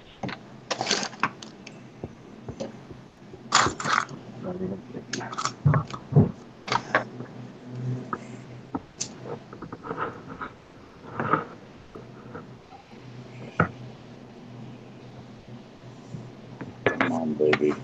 Love me a long time. Come on.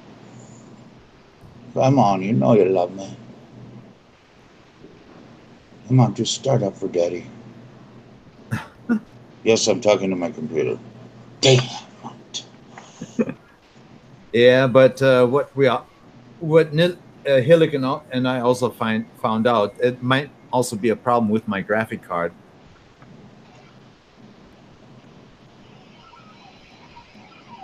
Because OBS and video interlace and everything, and I only have a 1 gigabyte graphic card in here, and that's running 2 monitors.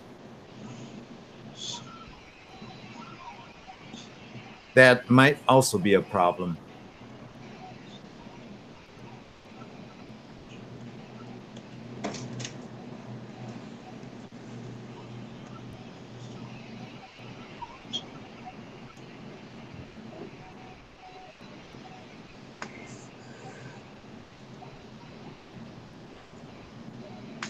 Alright, now, here's the problem I got.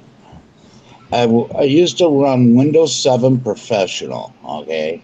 and I Yep. went online and I did an upgrade to Windows 10. Yep. Yeah, for disabled, okay? Yep. I don't have a Windows 10 recovery disk or a boot disk. All I have is my Windows Professional disk. But you can well, no, I guess you can't download without another PC. Nuh-uh. I mean, it's got start repair, system restore, system image recovery. So Windows the 1. image recovery should pull off of your recovery partition. No, you built that machine from scratch, right? So you're not going to have a recovery partition. You what? You built that machine from scratch, right? That was not a Yeah. purchase. Yeah, okay. Never mind then. So here's the thing. Windows 10 doesn't have a security key. It just remembers your hardware in some way, shape, or form, right? I don't know. Yeah. I think it has both, doesn't it? Yes. Yes, I'm wondering if he can do a system image recovery, get it to Windows 7, and then just enough to get online and download and burn a Windows 10 or do the Windows 10 install, and it would remember his machine. Maybe. So try a system image recovery? I mean, if you don't have anything else, if you can't get to anything else, it's not going to hurt, that's for sure. Well, I mean, my buddy, my computer guy said he probably has one somewhere and he'll be over later on sometime Yeah, today. I mean, I wouldn't risk wiping out your data for something like that. I would just wait for another drive that's got I forget what they call it. There's a Windows live CD type arrangement that has some specific name for it, that's a recovery image, this kind of thing. See, now, if I knew anything about the command prompt, I could probably look into it, but see what's on this drive, but I have no idea.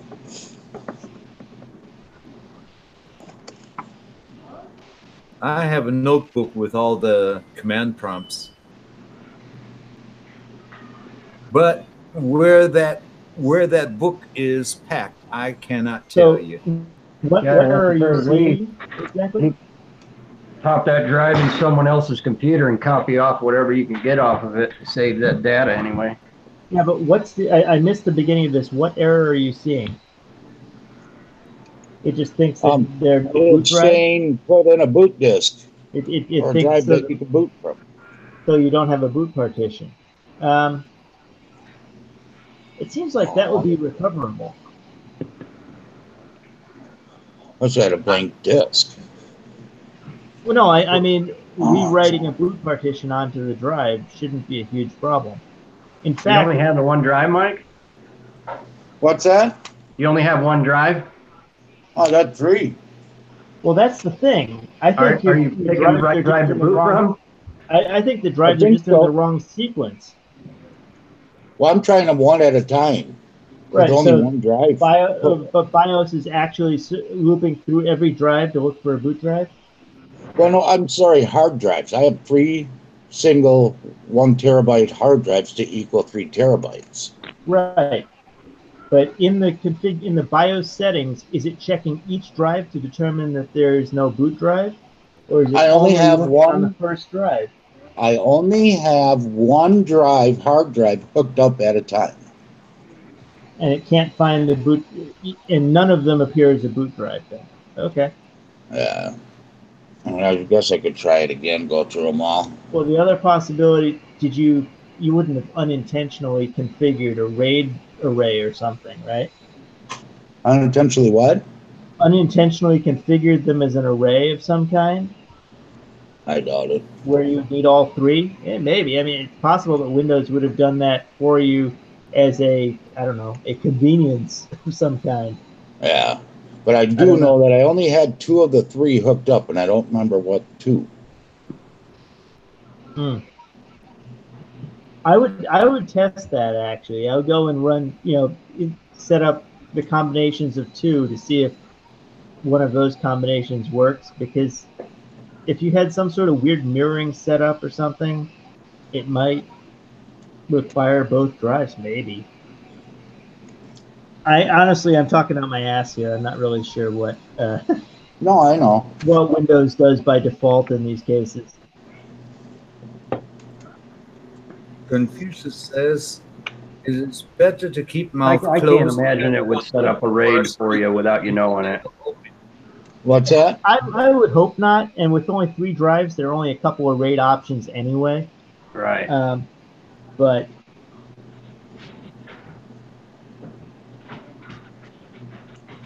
yes, Confucius. Thank you. But yeah, maybe. It's not possible that Windows would do a RAID configuration, even if there was 3 hard disks in the system. No, it With- could do it. It could do a without- RAID. It could do a RAID 1 mirror or something like that. But a mirror, you should be able to recover off of one drive. You cannot do that without knowing it. You'd be surprised. No, I had people. I am not I had people who would call a help desk. I've been building PCs together. I think you were still in high school. Okay, I'm with Colin. I plug in the drives and retry, just changing the boot drive BIOS each time. I'm not saying that Windows does things without letting you know. I'm saying that it's easy to disregard whatever messages it gives you. No, I've had people call help desks and say things like, I moved my computer from one side, my desk and my computer from one side of my office to the other, and now it doesn't work. Really? Yep, I've had that. Yeah. And okay, well let's explore that for a minute. Is there a cable, going from the Ethernet port on your computer into the wall? They said yes. That's the problem. The power on one side of the house is not as good as on the other side of the house. So they said yes, but it was running across the floor, so I cut it.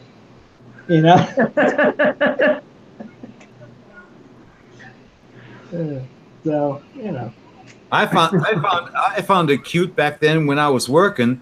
We had customers calling in and saying, I brought the computer home. I connected it to my Fritz box, and I can't get any internet connection. And I asked him, well, do you already have the information from the provider?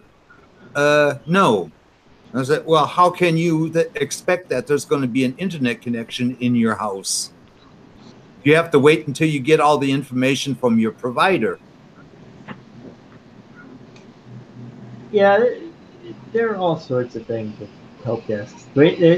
What's the name? There was a website, I'm sure it's still around, The Bastard Operator from Hell. They've got all those sorts of mostly apocryphal stories, but hilarious. There we go. Like the Now built-in I'm- cup holder. Yeah. Oh, there was an abbreviation for those type of people. What was it? Noobs or something like that? System. I'm sure there was a more appropriate or more vile abbreviation for them at one point, but yeah. I can't remember the abbreviation that we had back then.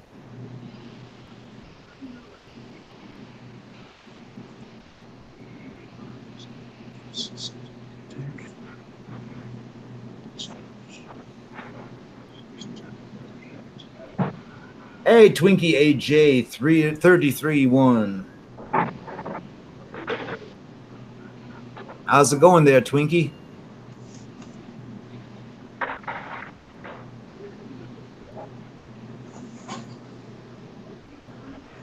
What's going on, Twinkie? What's on your mind?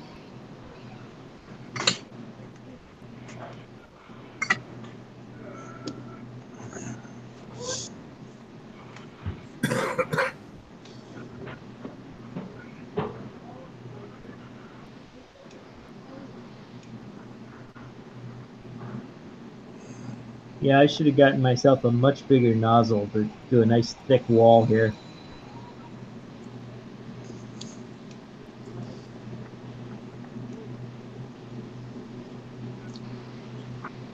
Oh, Holtz is also a website.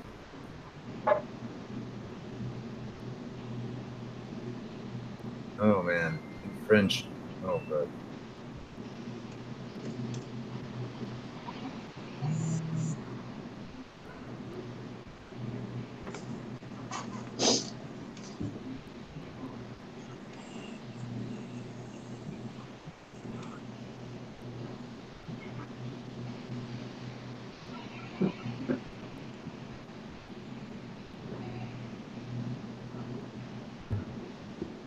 on dry already.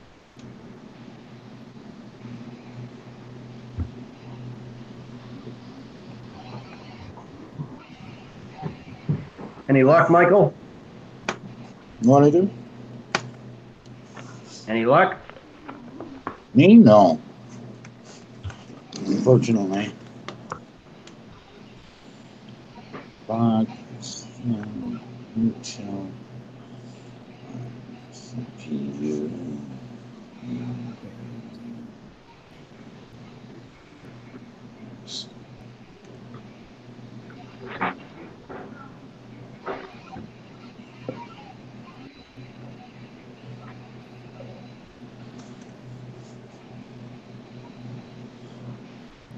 Can I possibly see anything in the BIOS or anything like that? As to drive boot order, probably. Does it recognize all three drives? What do I have plugged in right now? I have two plugged in. I don't know where to look. Well, there's going to be something about boot sequence in the BIOS somewhere. That would be the first place to look.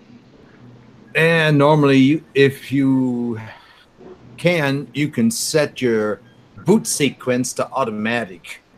I don't know if you guys can see this crap at all or not. And then it might take a couple seconds longer. There should even be something that at least shows you the drives, so if it recognizes them. Yeah. I love these GUI BIOS screens they have now.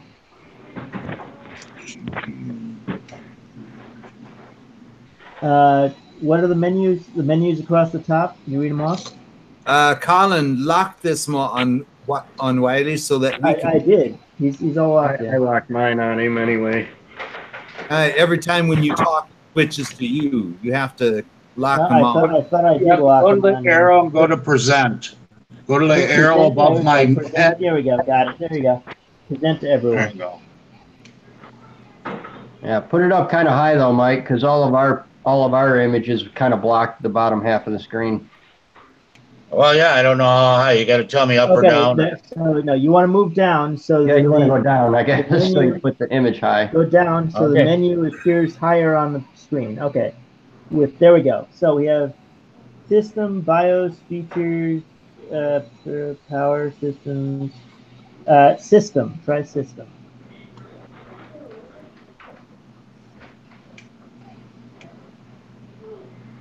No. Go to BIOS features. Is there what? Go to BIOS features.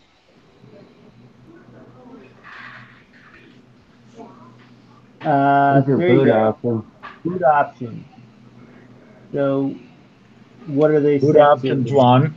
Yeah. What are they sent to there? I can't really see what's on the right there.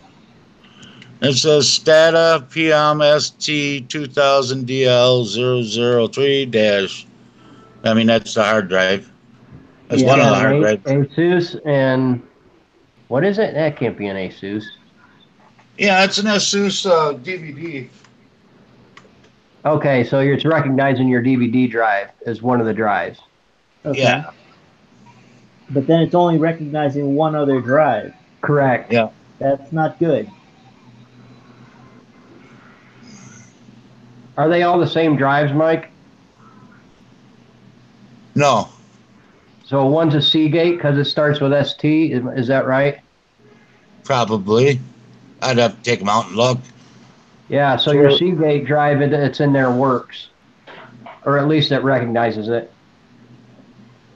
Okay, so I should probably shut this down and just do it one at a time and see which one's being recognized, huh? Yeah, sure. That seems like a good I would leave it running. I would leave it running and use some pliers to unplug it. Yeah, I'm scared of it. They're nice, heavy ferrous metal pliers. Yeah. I'm sorry, I'm just messing. I ain't scared of it. I'll unplug the damn thing.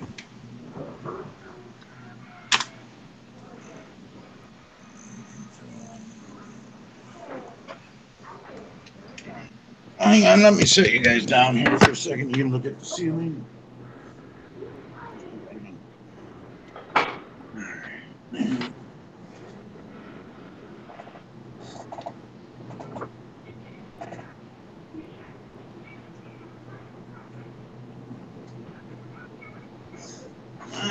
try this again.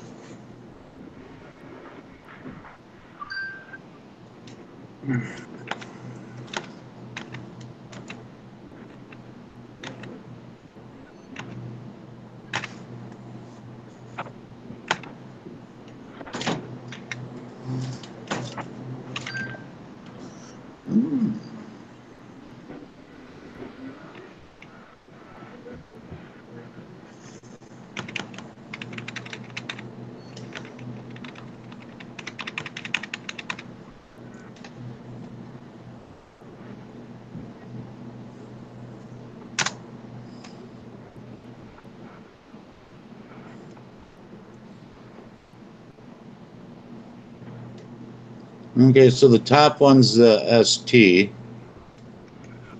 That's the only one that's in there.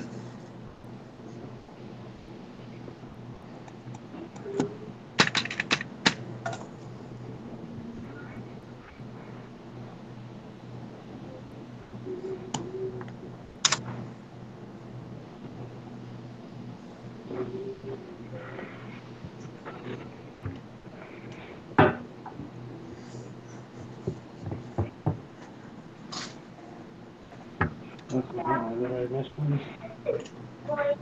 Yeah, you did. Yeah,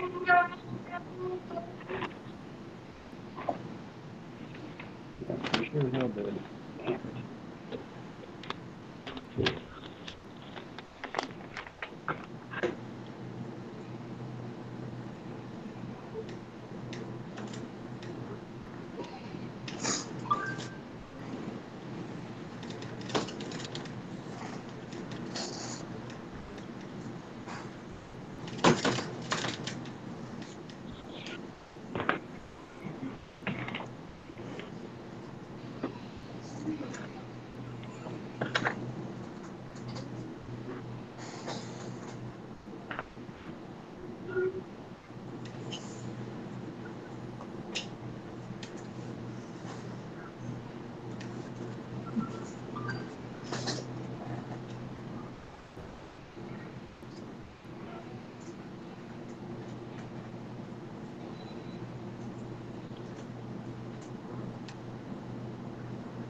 Bastard.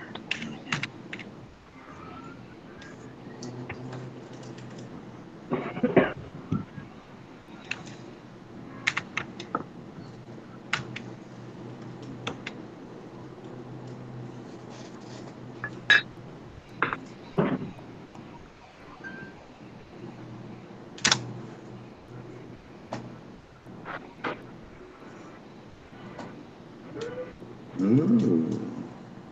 All right, bottom one's not being recognized at all. So that one's dead.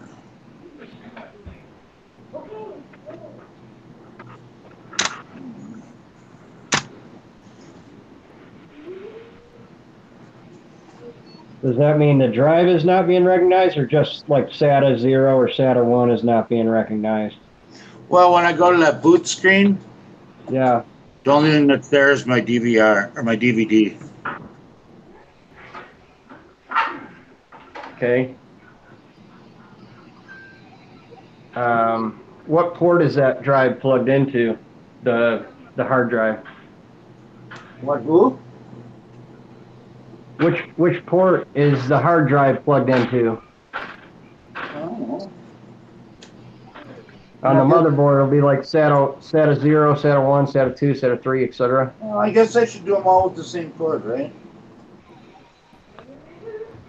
Yeah, but I mean, I guess there's a chance you might have just blown that SATA port. I can't imagine you would, but I've got STATA 2 and STATA 3.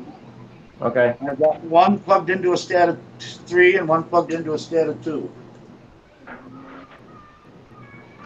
I mean And it- cables. Just cables. I don't have them both plugged in at the same time. Okay. Let me try this here with the SCADA 3 cable.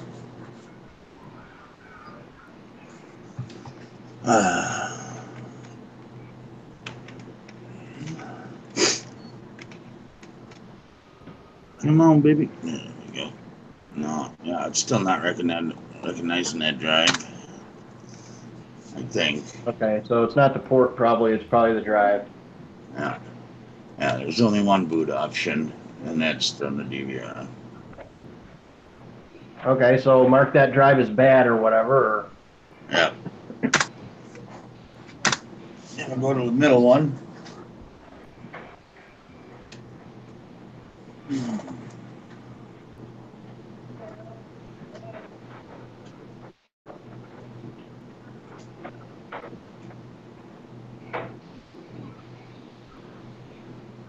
Does anyone know how flammable contact cement really is? Flammable. They say flammable. I'm just curious how flammable. There's a lighter to it and find out. Oh, I'm smoking, so it can't be that flammable.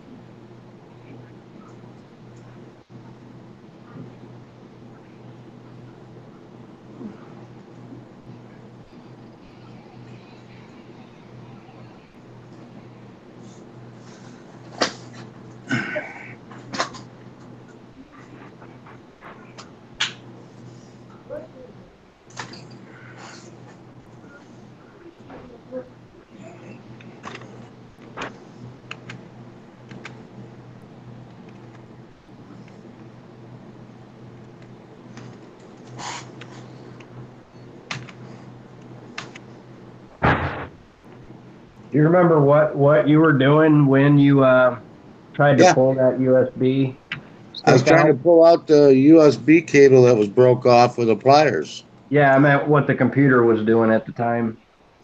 Oh, it was doing all kinds of stuff.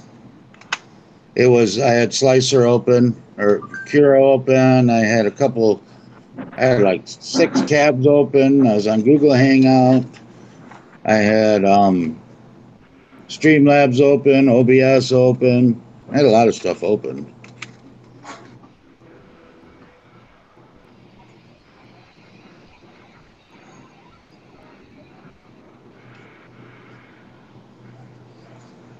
For a moment of levity here, while you're working on that, I figured it's worth sharing this wonderful scam voicemail that I got. Check it out. Pre-recorded messages to notify you that IRS has issued an arrest warrant against you. Right now you and your physical property both are being monitored, and it's very important that I do hear back from you as soon as possible before we proceed further in any legal manner. My direct call back number is 760-304-8537. Again, the number is 760-304-8537. Thank you. You might want to shut the stream down, delete it, man, so that IRS doesn't have proof of you being here. Oh yeah, let me do that. What do you think, Roman? What is that? Well, I'm trying to hide the seam because I don't like to see the line. Yeah. I'm trying to put. Oh, and then so you can And I'll cover carve them down. Yeah, I'll carve them down because they'll be all that like the. See how the grooves, so I'll cut them all out of there. This? That's the one I 3D printed, but it's too heavy. Yeah. It's real heavy on your back. Feel how light this one is. Don't touch any of this part because it's all glue, but you can hold it. See how light it is? Yeah, and that would totally fit on my back. Yeah. This one would fall off my back. There would be no room for the rest of my back. Well, you need to get bigger. Why don't you just get bigger, and then we wouldn't have this problem. I wouldn't have to do 10 different turtle stickers for you. It's right here pretty fast. Why? Really driving me up. Yeah. I think Mimi's gonna yell at me for making such a mess in the kitchen. What happened to Don? Did he have another system failure? She just wrecked me. I was that place through the carpet all day. All right, what's that? I missed it. What happened to Don? Did he have some sort of system failure? Uh-oh. He probably has too much hard disk space. Yeah, he should send send one of those drives to me. I'll find a use for that space.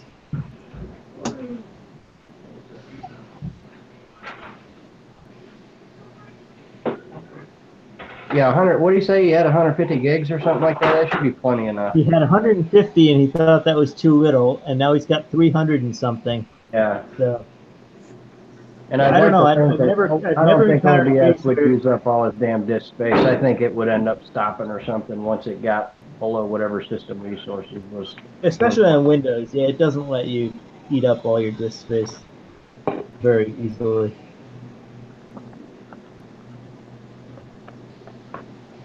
Macs, on the other hand, will notify you, but it'll still let you fill up all the space.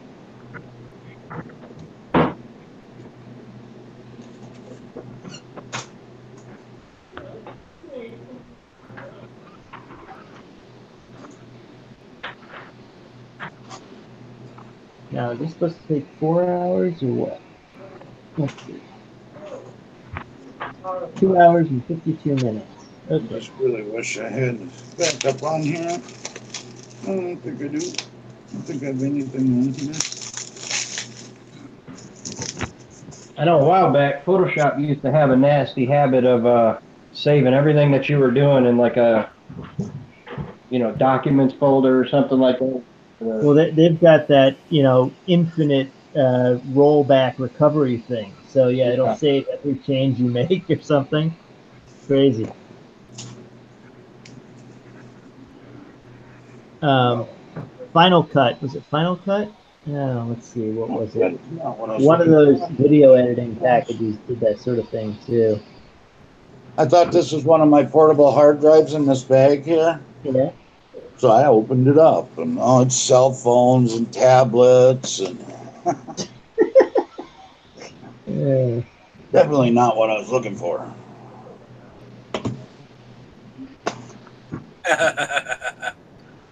I like that pink. That's your color, Mike.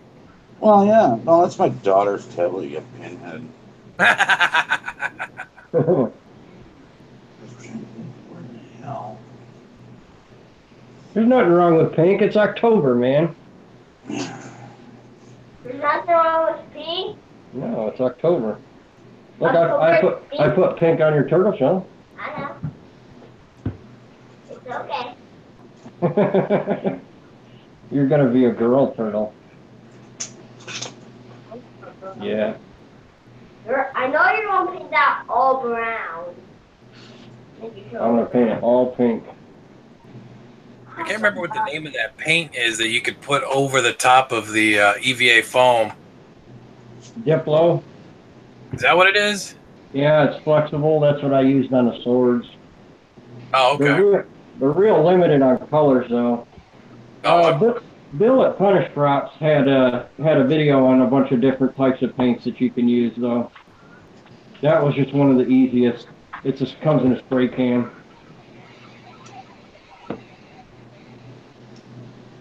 I remember Diplo paints from like 30 years ago, and they were brush on, but I guess it makes sense that they would have both. Maybe a different brand? No, well, the name was Diplo. It was the same. It's like a rubber name. coating. I don't remember the details. I just remember these tiny little paint bottles that were Diplo art paints.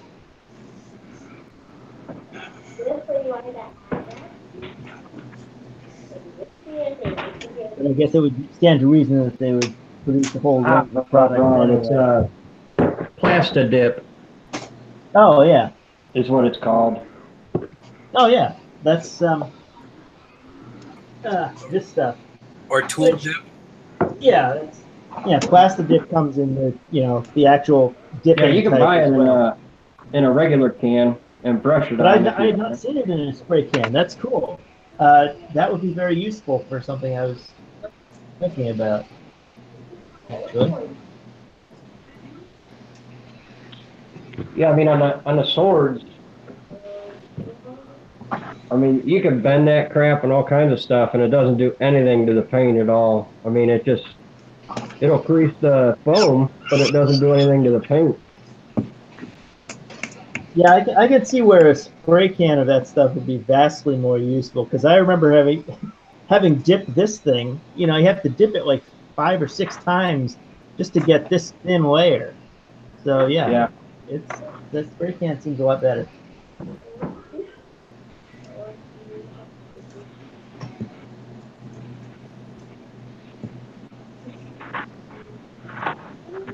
All right, dude. We're ready for the Dremel. Papa, I think you might actually be done with my costume today. That's not happening.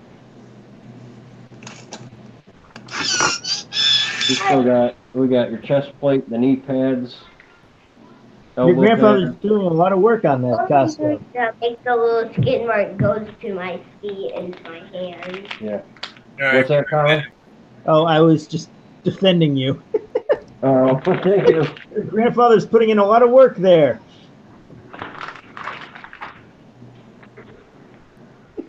Yeah, this costume's easy. I mean, it's still a lot of work, but compared to some of the ones I did for my son, where he had to stand still for like a half hour while I'm tracing stuff and everything on him, Oh man. that's a lot to ask of a 5-year-old. Yeah, I remember my mother did I had decided that I was going to be a skeleton, so she decided she was going to trace bones on some sort of a skin tight suit of some kind. And of Yeah. course, I had to stand there while she was doing it and pinning everything on. And of course, every time a pin would go in, I'd wince. And of course, having winced and moved, that's when the pin would get me. Yep. That was the joys of being a child. Are we still locked on, Mike? Oh yeah, we are. Are we? Oh, you don't have to We be. should be. I'm farting Lucky you, around now. Mike. I'm trying to see if I can recognize one of these drives that is not there. It does. We don't appear to be locked on the mic. Are you still locked on? Ah, there we go. Now it's flipping. Yeah. Like a ninja. This ain't none no one figured out.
Are you wanting any of these foam pieces for anything? No, the other ones I in this. Okay. It was just to like so to paint in case there's ever anything more needs to be. But like that, you don't. But both. Oh, okay. So you go back together.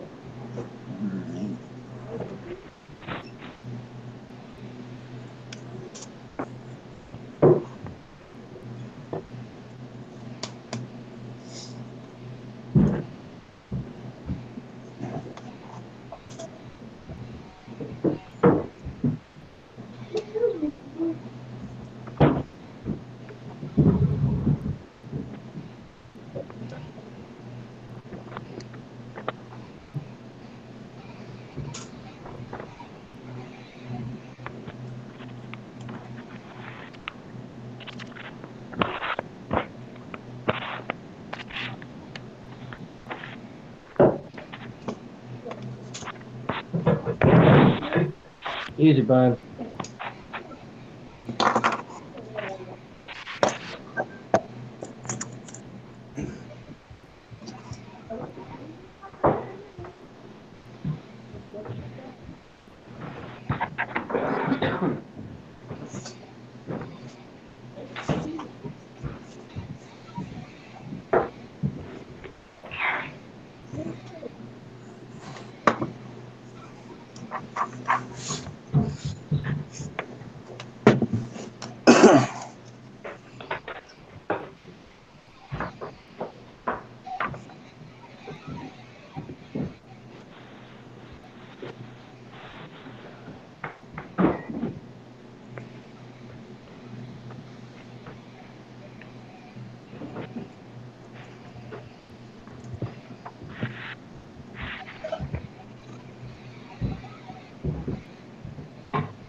All over.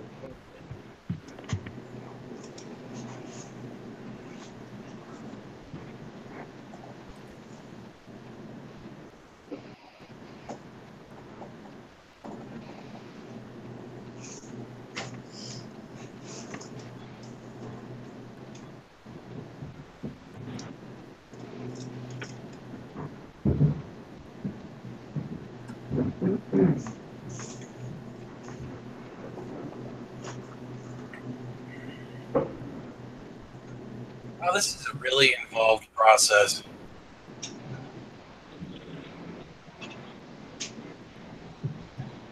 Just to get 3D model files. Oh my God, it's still running? No, that part's done, but I got to run 2 more modules to finish it off. Jeez. Wow. At least now I don't have to do every single folder like I did before. Now it's just one folder. What models are you trying to get? Well, I'll take as many as I can get so I can start printing them, but right now, it's I want the MISC Freelancer Max is the one I want because that's the ship I have in game.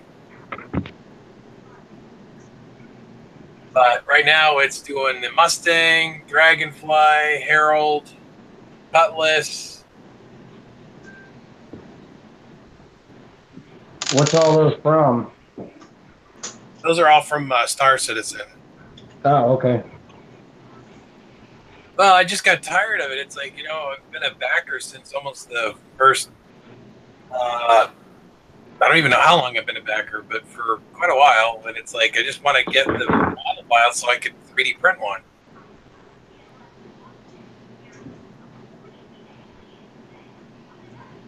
Well, then what happens? What happens when you get them? I mean, are they even like I don't know, manifold or whatever it needs to be in order to print them, or? I don't know exactly where they're going to end up yet because I have to run them through the Cry engine so I can export them. But I haven't got that far yet.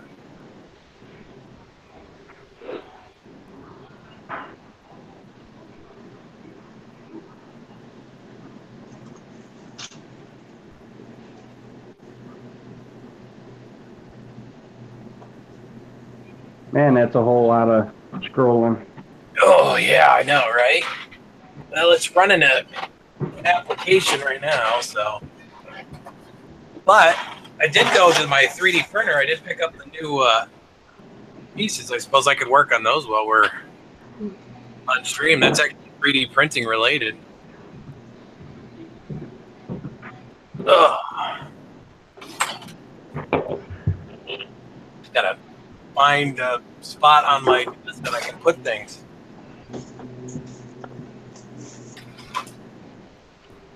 Oh, my friggin' office is a mess. Alright, so let's move the camera. Hold on, y'all. We got my alpha pieces here I gotta work on. Where's my camera? There it is.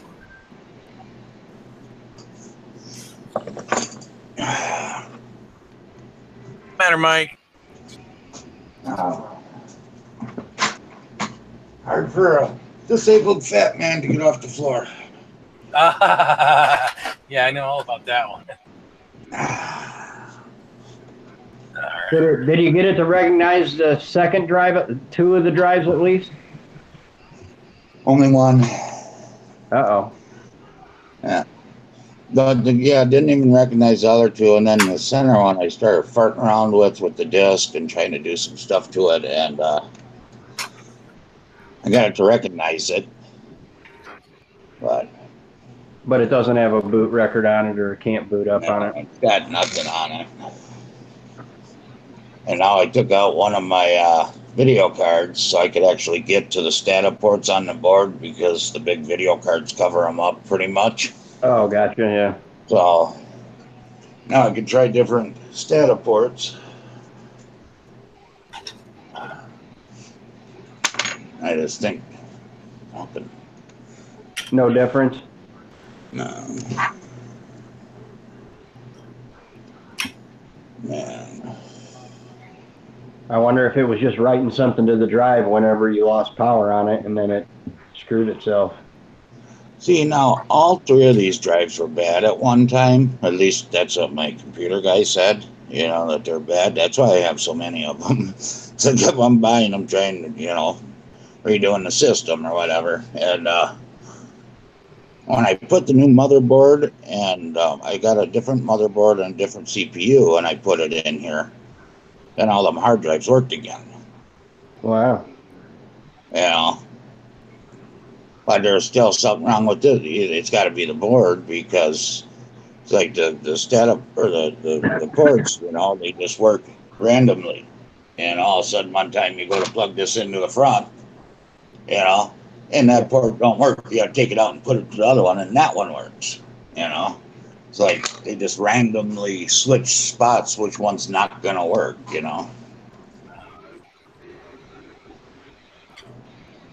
Well, here we go. Here's my beta set.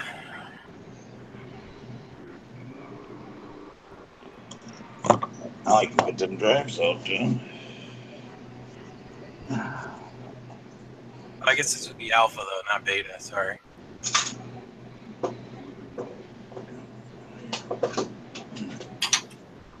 That's not bad. Oh, this is a Western, right? No, WL. It says Medlix or something. Media Max. That's one of the drives. Is that your primary or your secondary? No, I think this is my secondary that we couldn't recognize. Backside. Okay, so they're current just SATA and okay. No, I was just verifying because I know.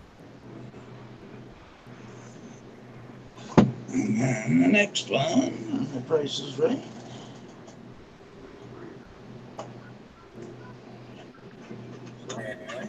Lose them.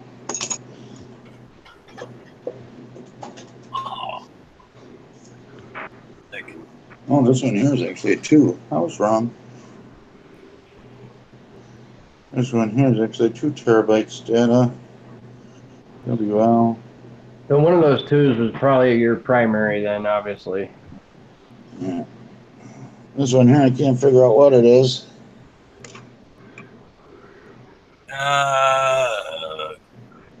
West. I don't know. I thought that was a Western Digital, but I think WL? Yeah, I don't. Yeah, that's what the other one said too. You can look up the part number on your. Oh yeah, you don't have a computer. Blow me, fucker. You did try doing the boot with just the primary hard drive, right? Oh, I've tried just booting with every one of these bastards. I haven't tried beating on them though. I'm going to try that next. Well, you can try going back into the BIOS and making sure it's detecting it properly. Percussive maintenance is also very important. So yes, get a nice big screwdriver or a wrench or something and stick it in somewhere. I was thinking sure that, man. 30 odd thick.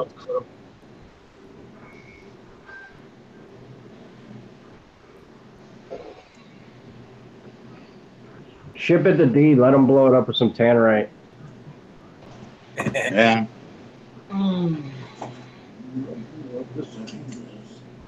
Yeah. So actually, I have 5 terabytes. I have two of. I have 2 of these. 2 terabyte drive. I have 2 of these, and then 1 of the other ones. But then I also have another one of these, I think, and then a small one somewhere. Man, that's a lot of data to lose. I just don't know where the hell they are. Oh my god, it's doing the freaking hangar bay too? Holy crap.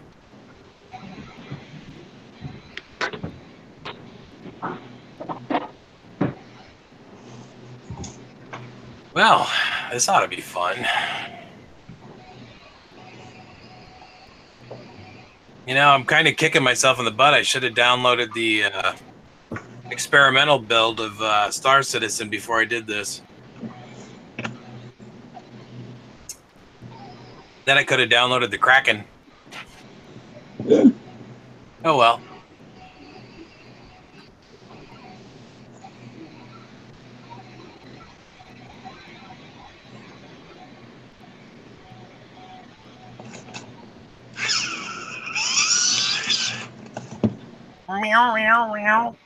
Yeah, that's my damn cigarette roller. I know. It's just I can't turn the damn microphone down, so you just gotta. I either gotta hang up or you gotta deal with it. It's all good. It doesn't bother me. I just like making fun of the noise. I know. Oh man. Jesus Christ, 3 o'clock already. Yeah.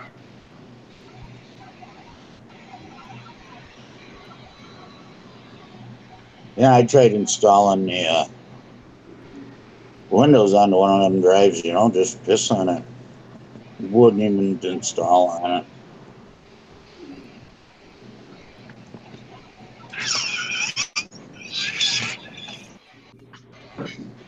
And you had the primary plugged into the 0 port, right? Not to ask a dumb question, but I'm plugged in. Yeah, I'm back. Hey, Martin. Yeah, made a barbecue dinner and eating it. So Yes, well, now that I've had all this time to think about barbecue, I need some food. So I will be back. All right. yeah, barbecue. yeah, it was almost too cold. It's like 5 degrees Celsius, and but there was so much wind blowing in on the barbecue, so it had a difficult time heating up the food. I hear you with the wind, man. Jesus, it's windy. At No. least the sun's out now, so it's done snowing. Oh, crap. Now we're going to see if I can blow up my computer. Hold on one sec. See if this does it. Sorry, that was a bad choice of words. Yeah, shut up. No, I'm doing all this background stuff, streaming with you guys and all this, and now I'm opening up Fusion or Autodesk Fusion 360. Oh, yeah, I've done all that, you know. Yeah, I don't usually because my computer does not like that. I used to be able to run everything, man. I mean, I'd have 3 slicers open, Autodesk, 15 windows. You know, didn't bother it at all. And then one day it just decided it didn't like it anymore. Yeah.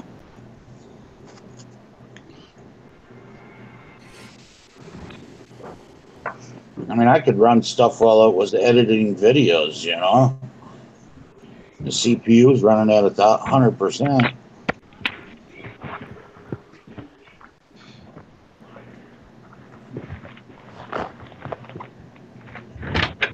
Oh, look, I got one of these. I can put one of these on my little thing. Here you go. Here's my character. Wow, that actually scales nicely. That's pretty cool. We can't see nothing. You can't see nothing? All we see is your logo. Oh, and my camera quit out again. Nobody Oh, told you that? It's been like that for quite a while. has it? I haven't been on that screen, so. Well, no, it's showing that I'm active. Not here. I don't see it. Does anybody else see it? I don't think anybody else is listening to us but me and you. Good day. Martin, can you see PT 3D? Can you Yeah. see his camera, or can you see just his PT? He dropped out. Yeah. Yeah, he was here. Yep. That's what I No. thought. Well, I'm showing that I'm back, so. Yeah, you're back now. I see you now. At least Oh, I okay. see No, that's Robbie, isn't it? the blue That's thing Robbie. you have on the table. Yeah, that's the this is the D&D tabletop thing that I'm working on, trying to the customizable dungeon and player area. Yeah, okay. Can't really Oh, see any cool. detail, but I don't know. Hold on, let me see if I can get some closer view here. Yeah, now I see the brick layout. Let me turn this on. See. Oh, like dungeon tiles, yeah. Yeah, that's what I've been working on for about the better part of a week now. Trying to come up with like a kind of a magnet tile system. Yeah, So okay. I've got like you can't really see the detail on here right yet. Hold on.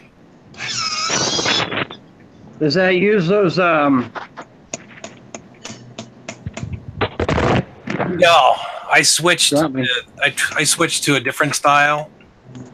Basically, I'm putting magnets on right now, yeah. so they're going to be attached with magnets. That way, I have a better. I like the customization better. Yeah, they probably grab a little better. I did a Catan set, and it used little magnetic balls that you insert in, and so they can kind of float. Yeah. Which work well for Catan, but I don't know if they would grab enough for this because they're not large enough. Yeah, and I've got right now this build. I've got the I've got 2 slots on each side, or 2 holes on each side for magnets. Yeah. I think the only part I'm going to end up having problems with is the alignment over time. Right.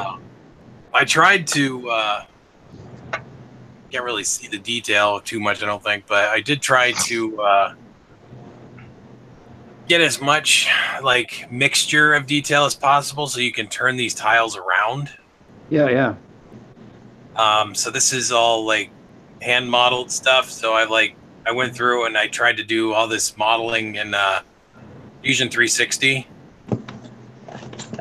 So I'm trying to kind of make it look like, stone and stuff. And it's a little cartoony, but I needed to also be able to have characters stand on it. So I didn't want to interfere with the surface too much. Right. So, but I You made should look at Ricky's got a tutorial on one of his Blender videos where he does texture maps. So you do a 256 gray level bitmap. Yeah. And like white will be fully raised and black will be fully sunk or whatever. And you can apply that to panels and stuff to do all your textures. Yeah, I'm still working on learning all that because I gotta do a 3D printed map one of these days too, which somebody else is doing, Martin. Yeah. But yeah, I had a hard time finding the map, and somebody finally sent it to me. I gotta actually 3D print that one of these days. It's an island. All right, I'm gonna go mute because I'm using the Dremel here for a second. All right. But this is my first, attempt. I've never designed anything like this before, so this is kind of a new thing for me.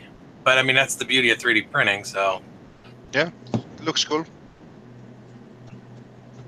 But yeah, this is all 100% modeled by me. So I'm trying to use the original tiles I used.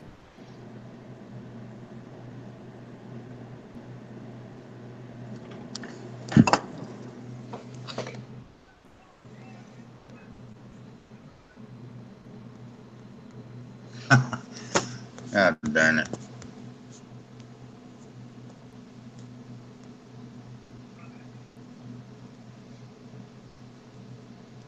I'll be back. I gotta get out of here.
Þessi mótmælendur, ef þeir eru að æfa sig að drepa einhverja, þá geta ekki farið mann. Þeir eru ekkert að æfa sig að drepa einhverja, þeir eru að æfa það að vera í ykkur veðri. Fólk er svo...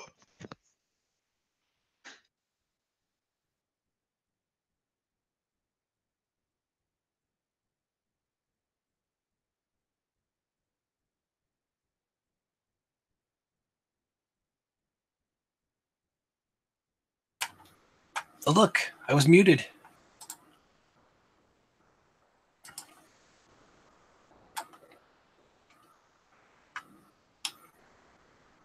Oh, why does it do that?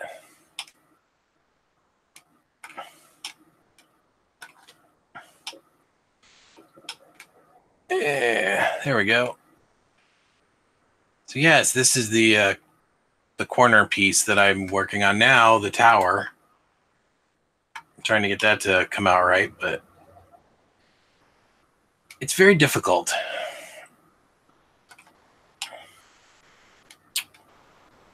Whee.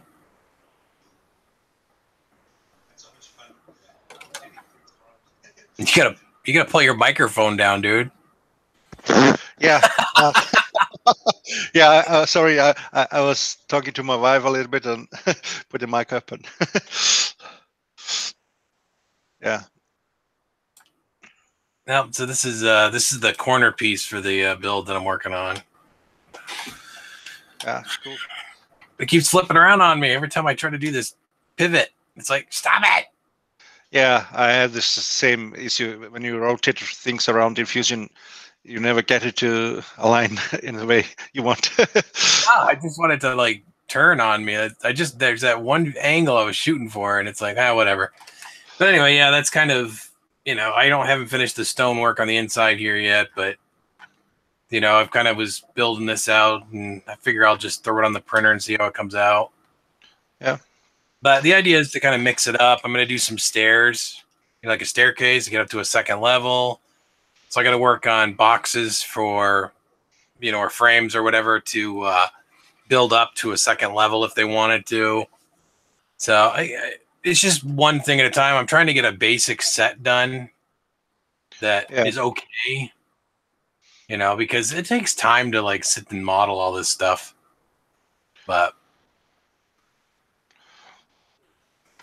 yeah, it's a good project though to do in Fusion. it's hard. Like this outside edge, I still have to learn how to do that because I haven't got a clue. Because you can't just apply a spline to this on the surface and tell it, okay, I want to make a line here, here, here, here, and then cut it and make it look like stone. So I think you got to actually go in and use a. If you use the pattern tool, you should be able to run the pattern through the edge of the spline. Yeah, but I'm gonna have to build a box because you can't build on a curved surface, so you have to kind of build a flat surface around it. So that's something I'll probably do at some point, just not right this minute. Yeah. Right now, I'm just trying to get the rough models kind of in place.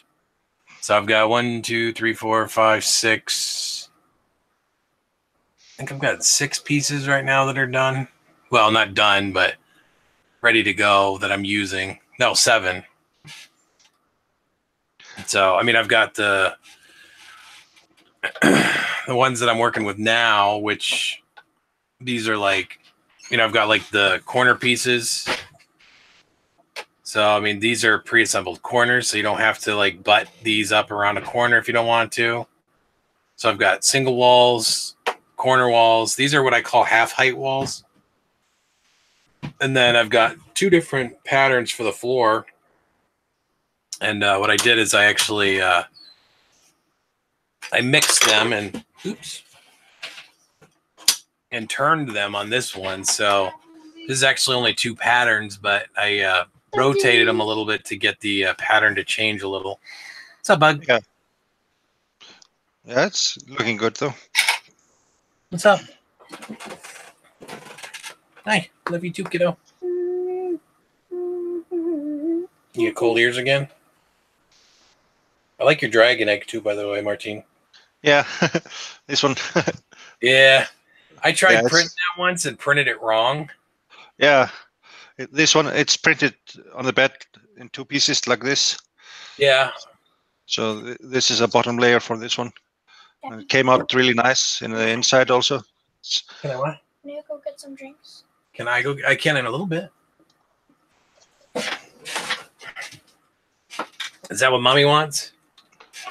Uh-huh. Okay. I got to get gas anyway.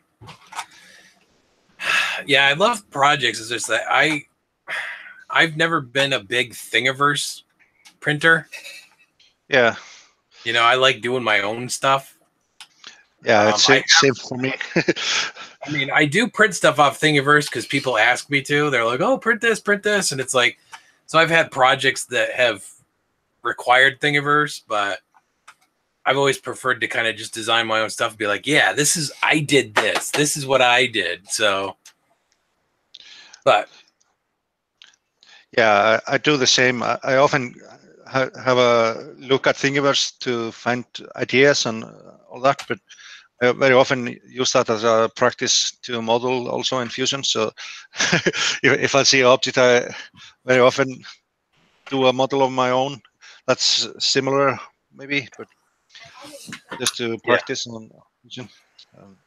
that's the best part about what we do, though, with the 3D printing. It's just you find something that really sparks your interest, then you kind of just go for it. Yeah, it's like with those cooling parts I'm working on.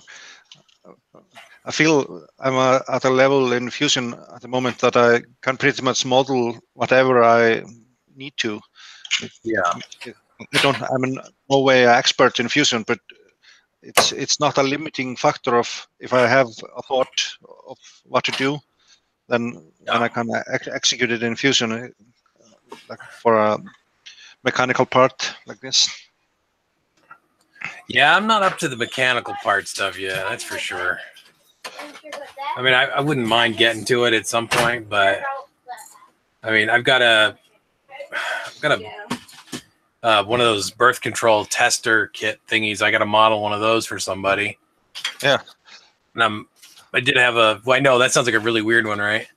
But this is actually it's actually a 2-piece thing. I have to actually tear this apart and model this. Yeah.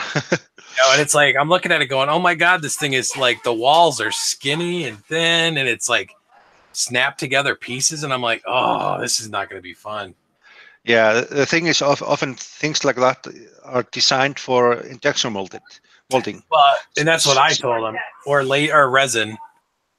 Yes. So often when you do the modeling, if you want to replicate a real thing, you will do it differently because of 3D printing, and you don't have to follow all the internal structures that are used in the injection molding process. Yeah. Let's see if I can do this.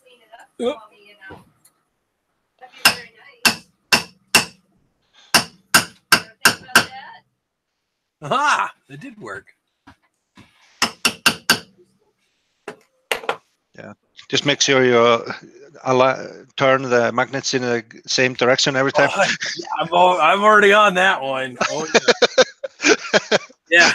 Believe me, that has been the one thing I've been thinking about like the entire time. Yeah. I didn't bring the right tools with me to do this, so I'm kind of like, yeah, I know exactly what you're talking about because I have to. These are corner mounted. That's why I'm only doing one magnet in these. Yeah. Because if I have to take the magnet out, I'm gonna have to use like an X-Acto knife. Yeah. But that's why I'm not hot gluing them or super gluing them in place right now. Yeah. So what I can do is I can actually take the magnet just like that, let it snap to it, and then I can line it up this way, which is kind of what I was going to try. I don't know if it's going to work or not, but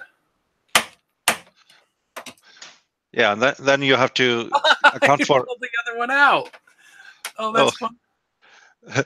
Yeah, and if you're going to use a smaller tile to the side of the big one instead of the wall, then you have to align that magnet as well in the same way. So yeah, you have to find a system on how to orient it every part. Yeah, I know, and I'm not looking forward to that because that's why I'm doing this as a kind of an alpha thing because it's not perfect yet. Oh my god, really? Now I gotta check my magnet again. Wow, that's cool. It's stuck to the wrong side. Yeah. Okay, there we go.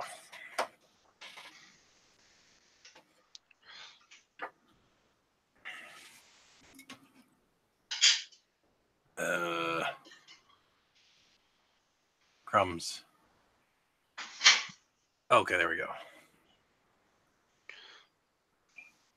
Yeah, getting these things to stick in here when you're trying to do it on a long edge, not so much fun.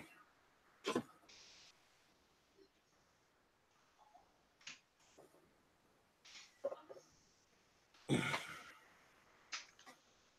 don't know if I can do this or not.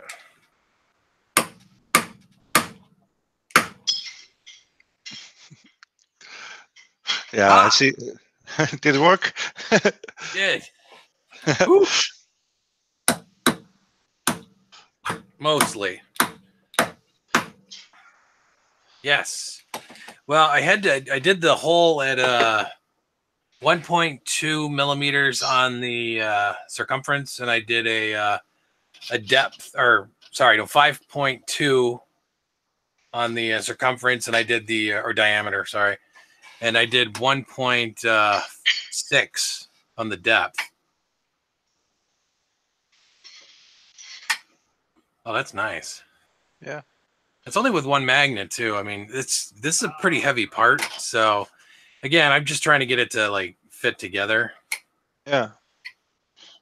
I have not put holes on these yet because I was thinking about doing that, but I just wanted to really just, it's proof of concept right now. Yeah. So, of course, we have a different problem now.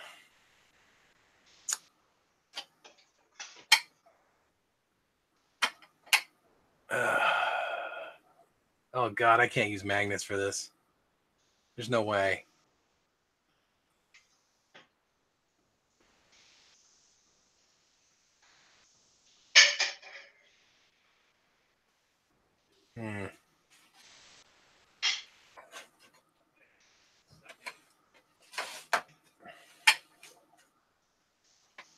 I don't know.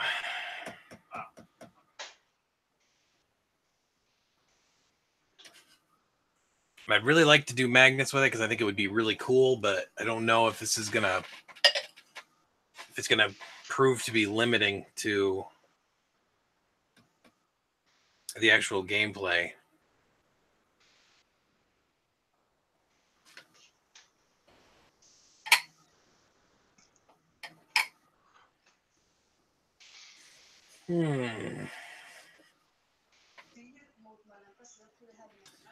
I don't know. I guess we'll get back to that at some point.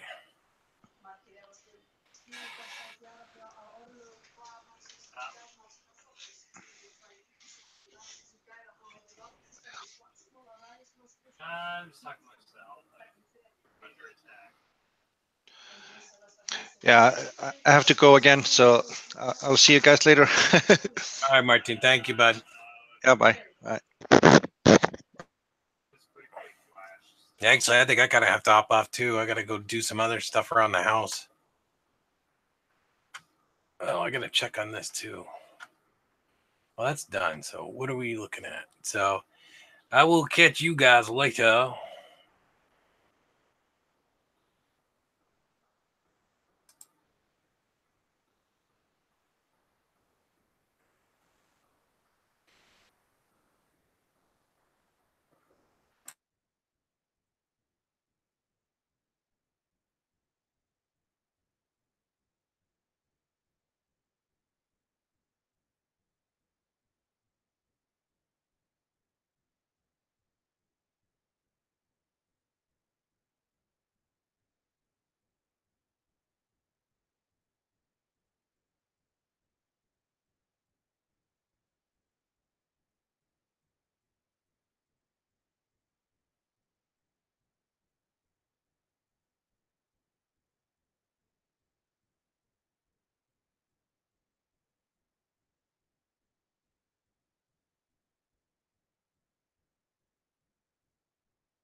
Are we the only two left?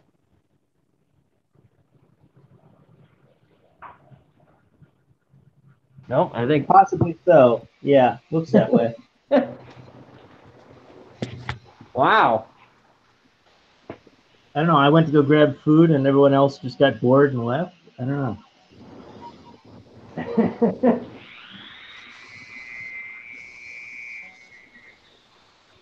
Well, you can kill it if you want. Might as well. I mean, Don't bother me. I'm not really paying much attention to it at the moment. yeah. Well, let's see who's in chat and what's going on before I kill it off here.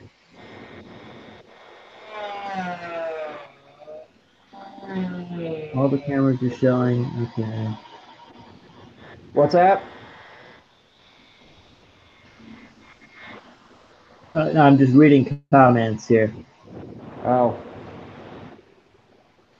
Anything good? John Mack says something about a service called Nomo Robo, which I'm not familiar with. I'll have to check that out.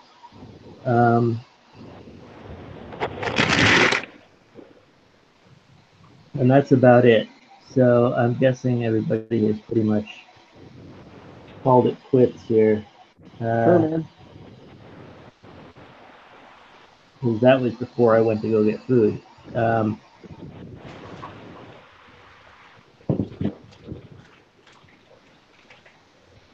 Well, it was fun. Yeah. Well tested. Sorry I wasn't talking more. Oh, yeah, no. It's how's your turtle shell going? Not too bad. I'm just now starting all the dremeling. Get all the grooves in there and rounded out all the corners and stuff, so